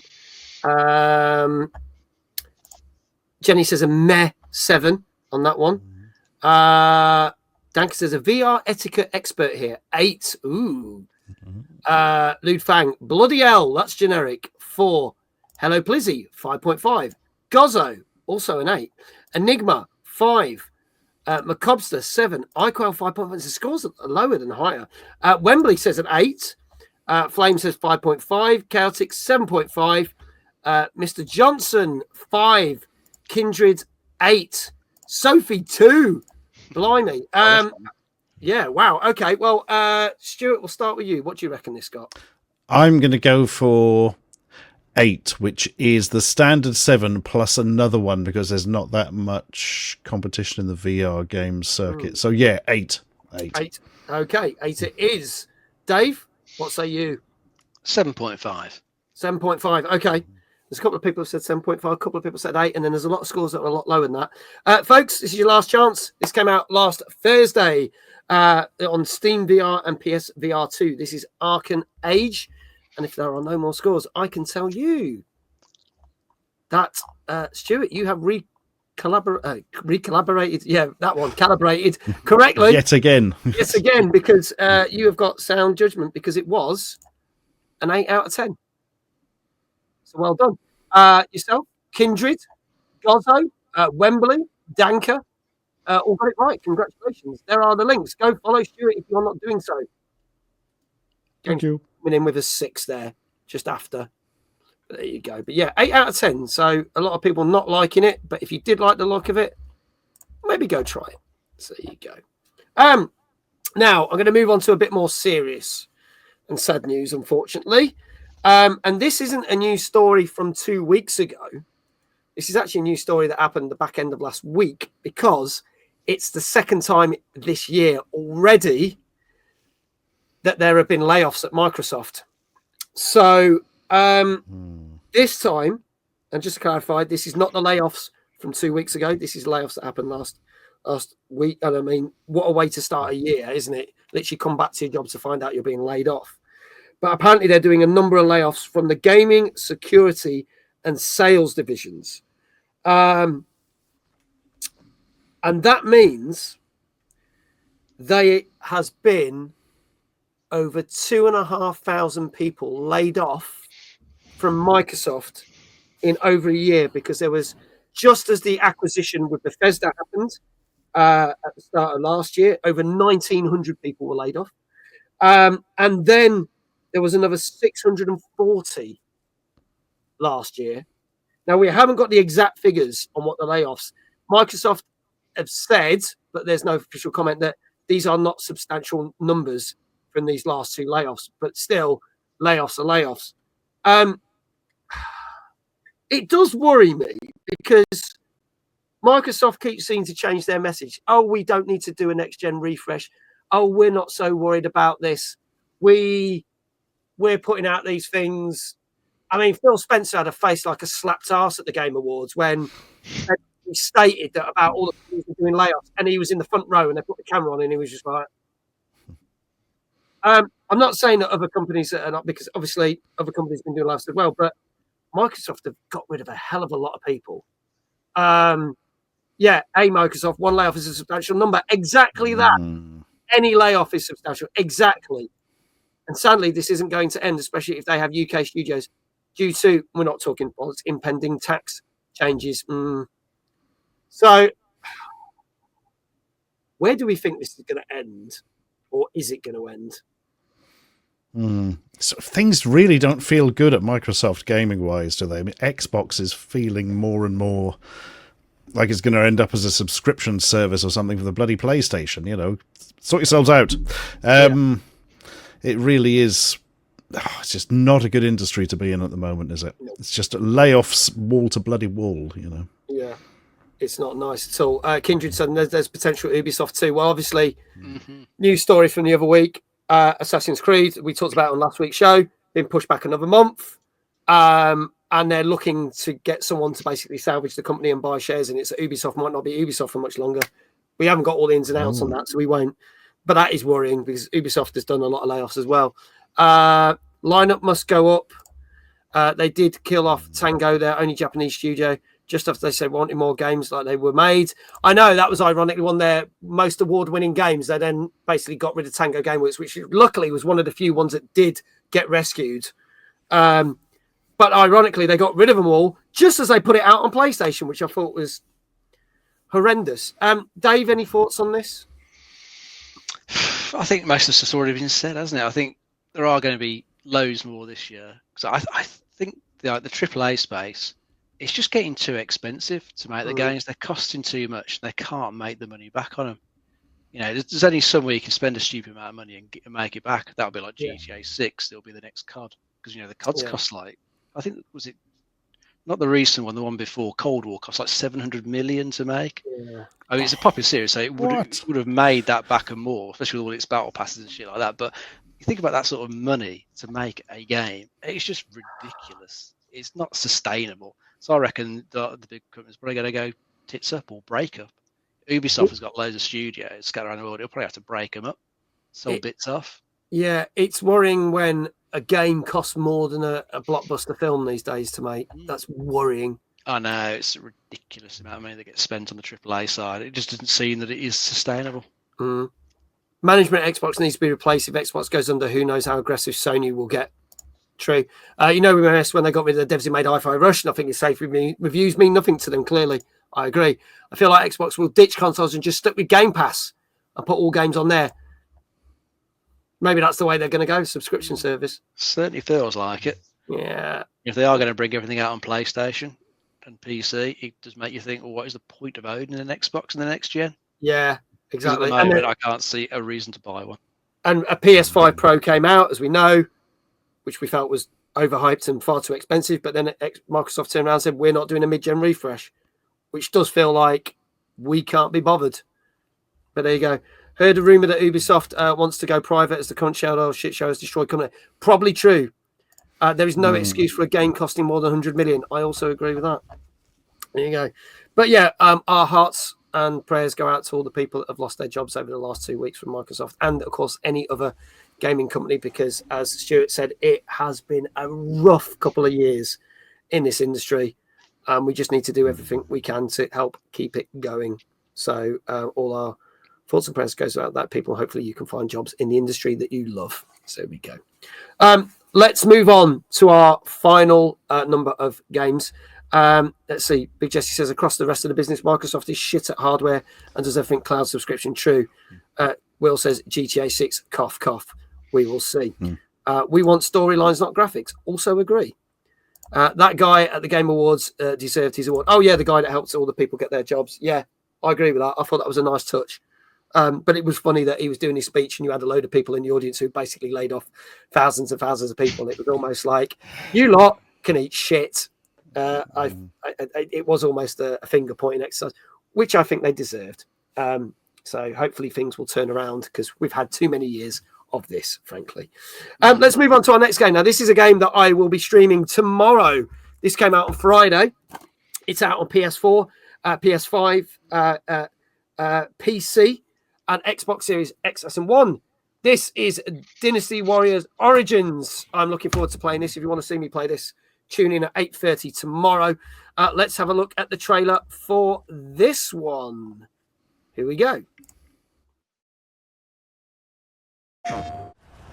Your eyes still shine with the same light. You have not changed since the days we fought together. Let us settle this once and for all!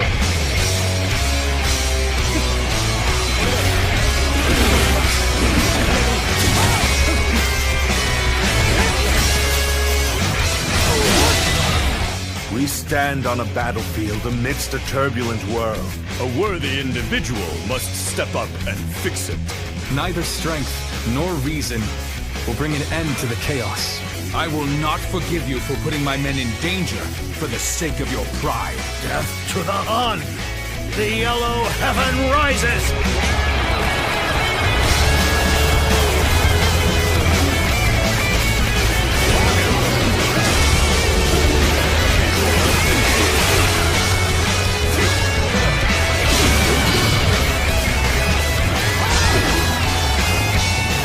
In time, they are certain to clash with one another.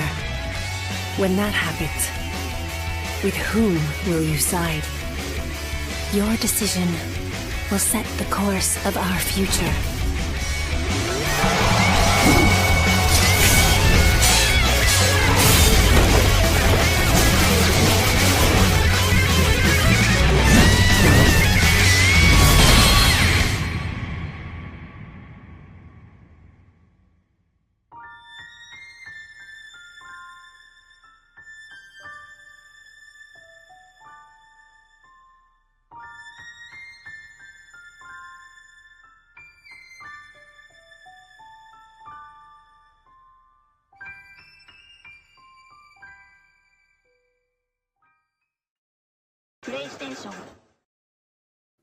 Level up your happiness. I thought that was a nice little thing that said, there you go. I'm shocked they still make these, says Enigma. So, yeah, Dave, tell us more about this one, because this is right back, obviously, because it's an origin story. It's right back to the start, isn't it? Yeah, that's right. I mean, I think all the games tend to use the Romance of the Three Kingdoms novels as their basis. This one is still doing the same, but I think it's just focusing on like the first sort of half of the story. So it's probably trying to just tell a slightly deeper stories with that instead of trying to do the whole thing in one game. It looks pretty much the same as like the older games that you played in the series. It's you against a massive army on the battlefield. I think they've tried to do some ridiculous, like 10,000 troops on screen at once. Just a ridiculous number. They just used to like plow through. I think your character is one of those ones that I think again is meant to be amnesiac, but it learns new skills as you go along, and of course, take out more people with more fantastical moves. You do get to like issue commands to other characters on the battlefield, so it's not just you. There's a little bit of strategic elements to it here and there, but yeah, it's generally just as the people sort of commented, it's one of those sort of hack and slashes that you can just sort of turn your brain off to, just go in there, kill as many troops on the battlefield as your heart's desire. Looks all right. Yeah, I'm looking forward to playing this tomorrow. It'd be good fun, hack and slash. I've only played one of the other games and I enjoyed it. So the fact that hopefully this won't turn my Xbox into a fried piece of toast when those 1,000 people appear on screen, I start hacking at them. It should be good fun. Stuart, your thoughts on Dynasty Warriors? Weirdly, I've never played one of this series at all, but they look super video gamey in the best way. Just have a good slashing time by carving up 1 million peoples. Quite like the physics stuff as well. You're knocking people up in the air and they're all flying everywhere. And it looks like a lot of fun. They usually do all right, these games on this. Why they release one every 8 minutes or something. So it'll be fine. Be good. Wembley says, I'm a massive fan of this series, and when I played the demo, I had a massive smile on my face. It's so great to have a fantastic Dynasty Warriors game. It's so great to see them pull this series back round since the terrible DW9 that almost ended the series, since they only made spin-off games, which are still great. It's fantastic. Let's have a look at what scores we got. So many reskin versions as well, apparently. Let's have a look. Scores for this one coming in here. My predicted score was 8. So we obviously talked about this. This was number 50. Ironically, in our 50 games to look out for of 2025. So his predicted score was 8 when we talked about that on the show 2 weeks ago. Dave says an 8. Gozzo says an 8. Will says a 9. The Cobster says an 8. Jenny says a 9. Oh, Hello Busy says 9.5. Swish, swish, stabby, stabby. Yes. Me likey. Enigma 7. 9.5 from Wembley. Obviously, massive fan because of what they said. Chaotic 8.5. Flame 8, iQuail 8, Kindred 8.5, Dave Johnson 8.5. So all quite close here. Dave, what say you on this one? I'm going to go for 8.5. 8.5 as well. Okay. And Stuart? Do you know what? I went 8 last time. I think I went 8 before. I'm going 8 this time, and I'm going to go 8 for the next one, no matter what it is.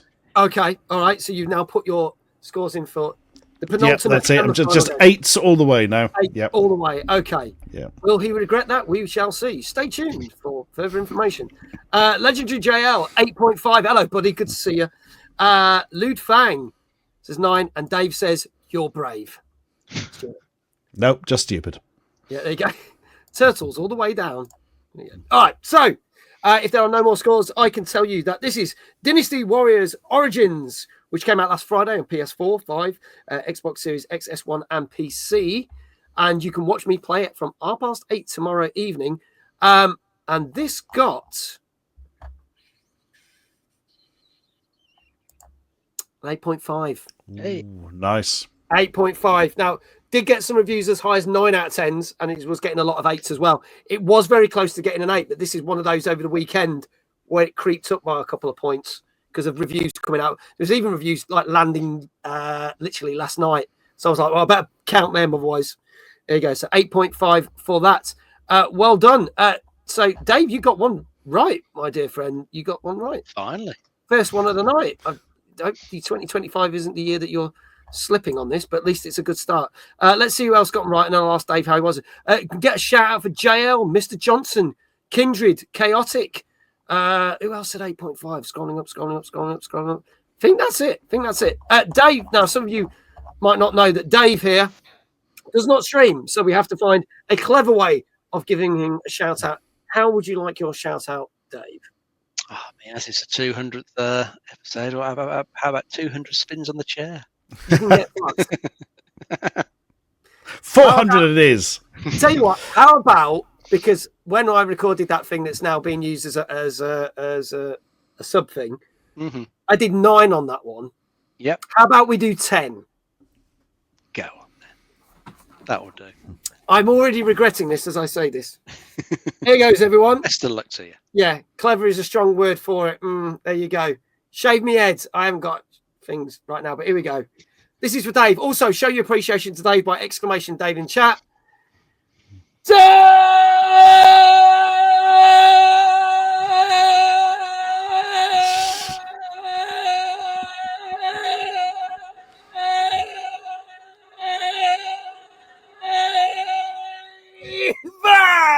Wow, I can't. Very nice. Anything. How do you feel?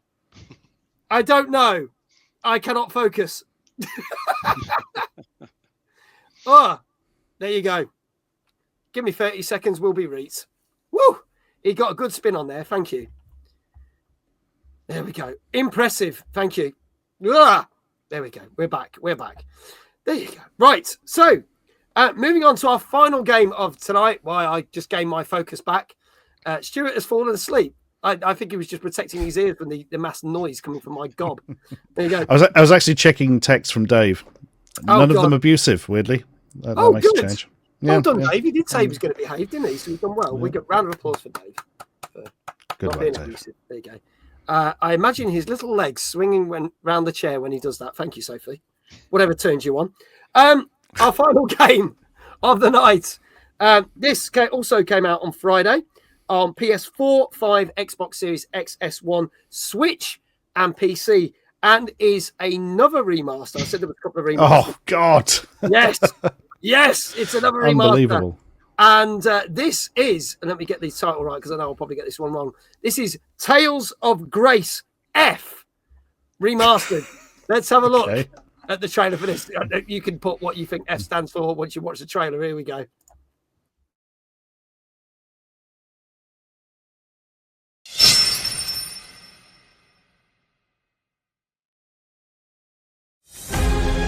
Sophie, don't you see what you're trying to do? I'm doing what must be done. So please, don't interfere. No, don't! You promised you wouldn't do this! As long as we care for each other, the pact can be remade.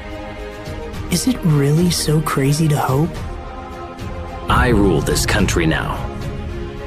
The people of this land must understand that there will be no mercy for those who defy me. We have pressing business elsewhere. We have to save Sophie. And Richard, too. You have so much life left. You have so many things to see and learn. And that's why you can't run around trying to sacrifice yourself all the time. Asbel, I knew somehow you would stop me. I want to protect your future. And you. I never wanted to fight you. I wouldn't abandon you, no matter what. You are my friend. You have no idea how much trouble it is having you as an older brother. Now that it's all cleaned up, I think it should work. We can do this. We will do this. This light connects us together. Everyone here understands just how you feel. Please believe me. Your dream will live on. It's hard to believe I was so worried for all this time. Because your dream will live on. I will see your dream fulfilled. We'll show her the power of a dream. I have something important to tell you. I've decided to trust you. Doesn't matter who reaches out. What matters is that the other accepts.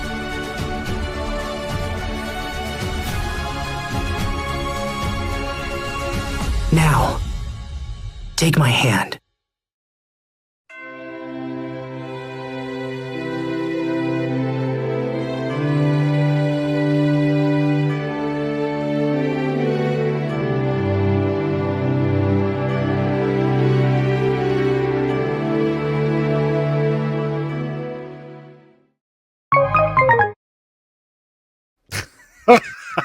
Everyone's favourite noise again. I know. I love that. The fact that we started with that and we kind of cheers you up at the end, doesn't it? After watching those. Yeah, cheers. After watching 2 minutes of that, you need that right there. So there you go. The new was that actually the same trailer again? I'm not actually convinced it was different. There was just 10 seconds added into it. We thought no one would notice. So yeah, no, it's oh god, yes, it's not what they. Again, very mixed feelings in the chat. Some people are loving this because they know that the Tales series is a big thing for JRPGs, and some people going, "Oh my god, not another JRPG," which is probably how I feel, to be honest. Dave, you're probably the same as me. Yeah, pretty much so, mate. I kind of looked at that trailer and was like, "Oh god, not yet, another one of these buggers." Yeah, this one, I think this was originally out on the Wii quite a number of years ago before, and it was Japan only at the time, and came to I think PlayStation 3, got an English release in 2012. Now they're remastering it for all the mainline systems, so more people can have a go at it. As you mentioned, it's part of a long-running series, the Tales of. This one. It's another one of your classic JRPGs. I think this was like a group of childhood friends who kind of get separated during like one adventure, and then sort of reunite years later to go on like it's one of those fancy quests to defeat some big bad that's come into the land. I really couldn't be bothered to look at the story that much, to be honest. you know it's going to be that though. They all tend to be that. Yeah. Yeah, it's real time combat for this one by the look of it. I don't think it looked that great. Just look a little bit average graphics wise. It's not that they've really done a huge amount to remaster it. So no, easy skip for me. Yeah. Stuart, dare I ask? Yeah, it really does look like the last one, doesn't it? Slightly crappy looking graphics, look like something I could have believed was on a PS3, I don't know why all the line reads in these anime games are so weird. Everybody sounds like a train platform announcer or something. Nobody puts any sort of emphasis or emotion into anything. It's so odd. But to be fair, the Tales series, very highly regarded. Meant to be super fun to play. You just have to suffer through the story, I think. But I'm suspecting this may go more 7, but I'm locked in for 8. So yes, Kindred says someone is now regretting his 8 prediction, possibly. Yeah, no. I reckon actually a Tales of game. I think actually thinking about it, 8 is a pretty good guess. Okay, all right. Okay, well let's see what else everyone else is saying. I didn't even make a proper English sentence there, so that was good, wasn't it? Enigma says 5.5. Lude Fang says a 7. iQuail 8.10, but needs more Ferraris. 7.5 from Lebraze. 6 from Hello Pixie. 8 from Gozzo. 7.5 from Flame. 7.5 from Wembley. 8 from Ghost. 7 from Kindred. 1 from Dave. 7 from JL. Will's like, I need to get this. Dave, what say you? I think I'll try an 8.5. These things usually score pretty well, even though I don't like the look of them. Okay. Fang says the one on the GameCube is still the best of the Tales games. So 8.5 from Dave. 7 from Macobster. 8 as was missed. Sorry, Danker, I missed your score. My apologies. Dave says a 7. Did Dave just changed his score? He has. He went from a 1. Jesse says a 3.5. Okay, folks. Last chance. This is Tales of Grace F Remastered. The F stands for Fuck Remasters, which came out last Friday for PS4, 5, Xbox Series X, S1, Switch, and PC. Gozzo is sticking with an 8. No worries. And I can tell you that this did get an 8.5 out of 10, meaning that we had 3 games tonight at 8.5. This is what this was reviewed at. Dave, congratulations. You got it right. Let's see who else in chat got it right. Dave's like, bloody hell, 8.5. There you go. Don't forget exclamation Dave in chat for a shout out for Dave. And let's have a look. Did anyone else in chat say 8.5? Just have a look. A lot of people were close. I don't think anyone else. Cobster says, piss off. It's old as fuck game. Somebody's like, good start of the year. Yeah, there you go. Does not look like an 8.5. And again, I'm the RPG guy. But there you go. I guess anyone became a games critic and reviews games these days. Apparently, it's quite easy to do so. So there you go. That's why I say we don't review them, because I would probably get even more shit ripped out of me than I already do now on my own show. So there you go. It's a classic Tales games as well. If you know, you know. Dave, how would you like your shout out? You can get behind the chair and jump up. Let's see how your knees are holding up for 2025. I was going to say, I've not done that in over a month, so let's see if my knees actually do hold up. And now we've got the added space that I cleared. Should be good. Right, you ready? Go for it. Oh, they didn't crack. Right, you ready? Yep. Dave! Very nice. Hey. There you go. And there was a lukewarm applause from the chat there for that. Thank you so much. Our final news story before we wrap up the show. So, again, could be bad news, could be good news, depending on the way you look at it.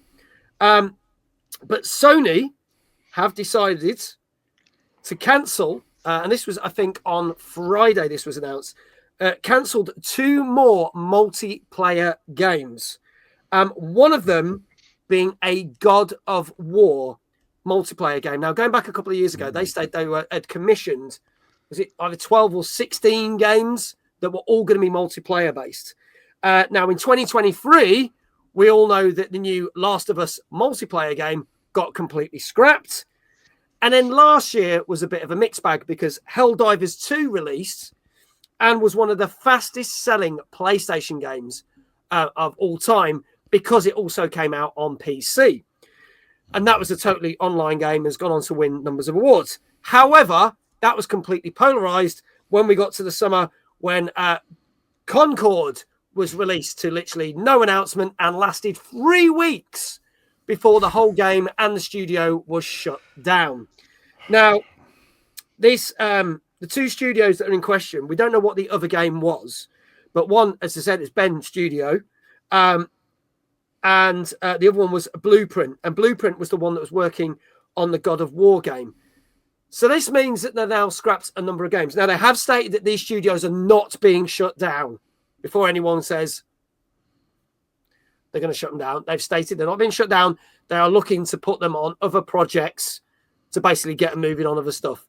But Sony seems to be backtracking now on nearly all of their things. Now, the only couple of games that they have got, which I just said to you, obviously, there's Fair Game that's due to come out, another multiplayer shooter. There's also the rumoured Horizon Forbidden West multiplayer style game, which obviously is a Sony property. And then obviously they bought Bungie a couple of years ago, and they've got the new Marathon game, which we've not heard, as Kindred has just put there, we've not heard much about recently. And it featured in our top 50 games last year, but didn't even get a mention this year, ironically. So these are all live service style games. Yes, sorry. I'm not a live, Iquel says, I'm not a live service type of guy, so I won't miss the games themselves, but all the money these companies piss up the wall just get passed on to the end user eventually, because games cost hundreds of millions to make. I agree. It feels like they've just gone, yeah, this is where we're at, but they're like way behind on the trends, and then gone, shit, these games aren't very good, and we've spent all this money, so we either need to shut the studios down or get them working on something else, because this isn't going to work. What do we think, gents? Sony just had so many of these bloody live service things going on, didn't they? It's that classic thing of, oh, they're making all the money, make thousands of them. And I know Commander Sterling's done like the absolute point of it, which is a whole point of a bloody game as a service is it eats all your time. And you can't play anything else. You can't have loads of them at once, because if somebody's playing one of those, they're not playing any other ones of those. And to try and launch like 10 from the same company or something is absolutely stupidity. It's just, well, this made lots of money, so we must do it like they did, but do it 10 times. It's not as simple as that, is it? Daft. And to think of the amount of work and hours and money thrown into Concord, and then, you got 3 weeks of that, and it's gone. Yeah. Bye. Which I felt really bad for them, because I felt they weren't given a fair shot to actually even get the game up the ground and working, but they just shut it down. Gamers have said for ages now that we don't want live services, but they don't listen. Dankel said, yeah, and the comment about future titles depend on remasters and remakes to help fund other games, because they're not making on the main games. But if you weren't making such shit brand new games that don't work on day one, you wouldn't have this problem. it's frustrating because it's like we're going round and round in circles. Live service isn't working, so let's just churn out a load of remakes. Oh, everyone's bored of remakes, so let's do. God, skipping the bit of what everyone actually wants, which are some actual decent single-player games or something. They just Didn't that happen with Dragon Age? They were going to do a live service game, but ended up doing a single player, didn't they? Yeah, that's the most recent one. Yeah, which failed. Which did well. You can see the sort of bits of it that would have been live service. The way the level design is, you can see they've still got some bits of it there left over. Yeah. But yeah, they did go back on that, just make it single player, which everyone actually wanted. No one wanted it to be a live service. Yeah, absolutely. Yeah. But yeah, I mean, as you said, it's just the suits see the money. That they want the next fortnight. But it's more luck than anything. Because I mean, Fortnite, when it was its original guys, it was a bomb, wasn't it? It's just because it copied PUBG, Battle Royale. It just took off and went from there. But that's just luck. I mean, Sony last year, whilst Helldivers 2 did really well for them, they weren't expecting that. No, they weren't. They were expecting a huge amount from it at all. But that one took off. Then Conquerors, we've already said, fell flat on its ass. Yeah. They could see it wasn't going to make any money. What was the point of bringing it back? Just can it and just write it off. So, I mean, I'm quite glad they've cut 2 more of them because, as you say, people haven't got the time to play all of these. But it's such a shame for the devs who've wasted all that time on these types of games that are making something really good. Because Bluepoint, whilst it's remasters, they made some fantastic remasters. They have. Together with the Colossus and Demon Souls. Yeah. Really put together games. That studio can do some good stuff. It's criminal, I think, that we haven't seen anything from Naughty Dog all the years PS5's been out. Until their announcement at the Game Awards last year. But that game's probably still next year, I guess. Yeah, if that, this year. Yeah. It makes me worried as well because you've got these other 3 games that they have said are going to happen. But then you go, yeah, but how long are they going to be live for? Yeah, I mean, I'll look at them, not interested at all. I'm not. There's nothing that grabs me about any of those. I don't think Horizon's interesting enough, to be honest. Fair Games, meh. Marathon, not interested. It's just an extraction shooter. Couldn't give a monkeys. It is that thing also of people are getting burned and, like, oh, I actually like the look of this. Oh, I might play that. Oh, yeah, but how long is it going to last? Oh, there's no point going into it, The whole Netflix thing where it's like, let's watch this. Oh, what's the point?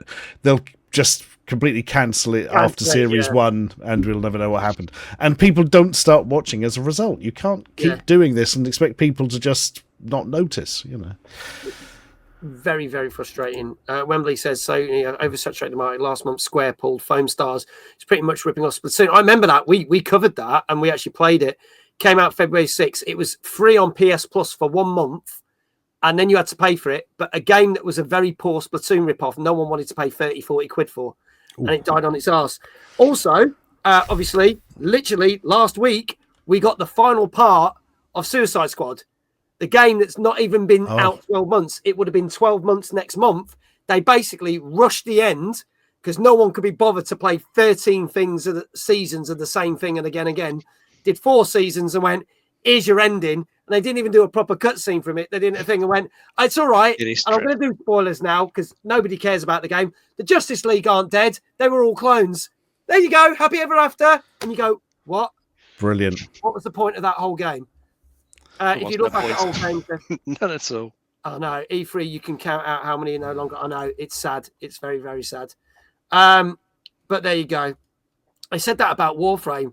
Well, yeah, Warframe's done. There are examples of games that have done well. I do believe Helldivers 2 will keep going very, very well for a long point of time. So we shall see. Now, I just way more failures, aren't there, than successes in this live service realm? It is. It is. So we shall see. Now, I just want to check. Is the couch still in chat? Because I just want to wrap something up before we finish off the thing. Because Gozzo's just sent me a reminder. Is the couch still in chat? Because he was here earlier. If he's not, I'm not seeing him, which is worrying. Yes, the couch. Are you here? Otherwise, I cannot say what I'm going to say. He's wandered off, but look at it. He's wandered off. Suicide Squad was given away on PSN. Yeah, it's free on PlayStation Plus this month, which I think is hilarious. I claimed it. I'm never going to play it, but it was free. No. So I added it to the library.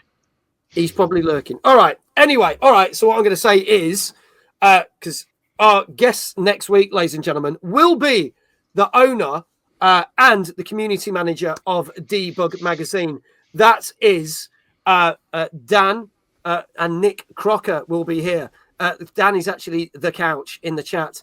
Dutchie says, it's Ashens. Hello, Dutchie says, oh my God, I missed Ashens. No, it's all right. It'll be on screen for at least 2 more minutes. So you can wave. You can watch the VOD and like the VOD. and subscribe and things. Feel like you were here. So they will be our guests next week on the show. And I can't guarantee this because he's not here. But I was hoping he was going to say about the fact that they are supposed to be doing a live stream to start announcing stuff for the Debug Awards on the 21st. Now, they're supposed to be announcing who are the people that are up for the awards. And I think, but don't hold me to this, there might be a stream tomorrow at 8 o'clock. But as he's not here, I can't confirm it. But they will confirm everything else and what's on the show. He has put it on Discord. Is that happening tomorrow, Dan? Tomorrow at 8 o'clock on YouTube and Twitch. They will be announcing all that. They might be announcing other stuff as well. But whatever they haven't announced, hopefully they will announce on our show next week when we're back on our normal Tuesday slot at 9 o'clock. Massive thank you to Stuart Ashen, also known as Ashens, for being our wonderful. Thank you. And happy 200th episode. Fantastic stuff. Thank you. Thank you for sharing this with us, our 200th episode. And even though Dave will probably curse me, let's hope we can go for another 200 shows. I curse you. Told you. I knew it would happen. Please do go follow Stuart on everything. All the links are there. Go check out the new film. The link is there as well. And Twitch and YouTube and everything and all wonderful things that are there. Is there anything else you want to plug, Stuart, before we sign off for the evening? All good. Thank you very much. You've been very thorough on your pluggage, and I appreciate it. Awesome. Thank you. Thank you so much for being such a wonderful guest, as always. And third time on the show, so greatly, greatly appreciate it. Also, thank you to everyone who's subscribed, did the hype train earlier, all the follows. Really lovely to see you all the new viewers, and obviously all our wonderful people and existing viewers. And I would like to say, whether you've only ever watched one of these or you have stuck with us and watched 200 TNGCs, you mad fool you. Thank you so much. We never ever thought that when we were going to do this back in October 2020 that this would actually turn into a thing that people like to watch. And from the bottom of my heart, thank you so much, because this is the best thing about streaming. And I like this even more than doing the game streams, 100%. And I love all the guests and meeting all the wonderful guests that we've had over the years. And yeah, you make it what it is. So without you wonderful people, hello Boba, how you doing? Then this show wouldn't exist. So thank you so much. Thank you for everything. You're very, very welcome, Duchess. It was lovely to have you on last year. I've watched 50. Does that count? Yes. 200 more shows of Hot Dave. Yes. I'm at 55 shows. Awesome. Love you, dude. Love you too as well. Well done to both of you. Thank you. Thanks for the stream. You're very welcome. We are going to go and raid on TNGC. We'll be back Tuesday next week. We are going to go raid someone else who is celebrating a birthday, and that is Mr. Bengis, all the way in New Zealand, who's also been a guest on the show. He has got his Twitch birthday, so we are going to go raid him if I can find the thing. Hopefully he is still on, because if not, then this is massively embarrassing, because I deliberately actually tried to plan this. So let's see if we can make this work. He is, and he's playing a live service game, Sea of Thieves, which we will also be playing, funnily enough, on Thursday, because I have not played that in over a year, so I want to see what has changed. So tune in tomorrow for Dynasty Warriors Origins. Wednesday is Community Night. Everyone is welcome. We are playing Marvel Rivals, as requested by the chat. And Thursday will be Sea of Thieves stream. Details of that will be in the Discord. And let's make that happen. We are going to go raid Bengis and go celebrate his birthday. He's doing an 11-hour stream to celebrate. So let's hit that button. And hopefully that is all going to kick off. And can I turn that way off without that going? There you go. That's all right. So all that leaves for me to say is, wherever you are in the world, have a great morning, a great afternoon, or a great evening. And I shall see you back here at 8:30 tomorrow for some of that. There you go. Thank you so much. We will do that thing where we'll wave awkwardly until I find the button that I need to press. There you go. Bye. I found it. Well done.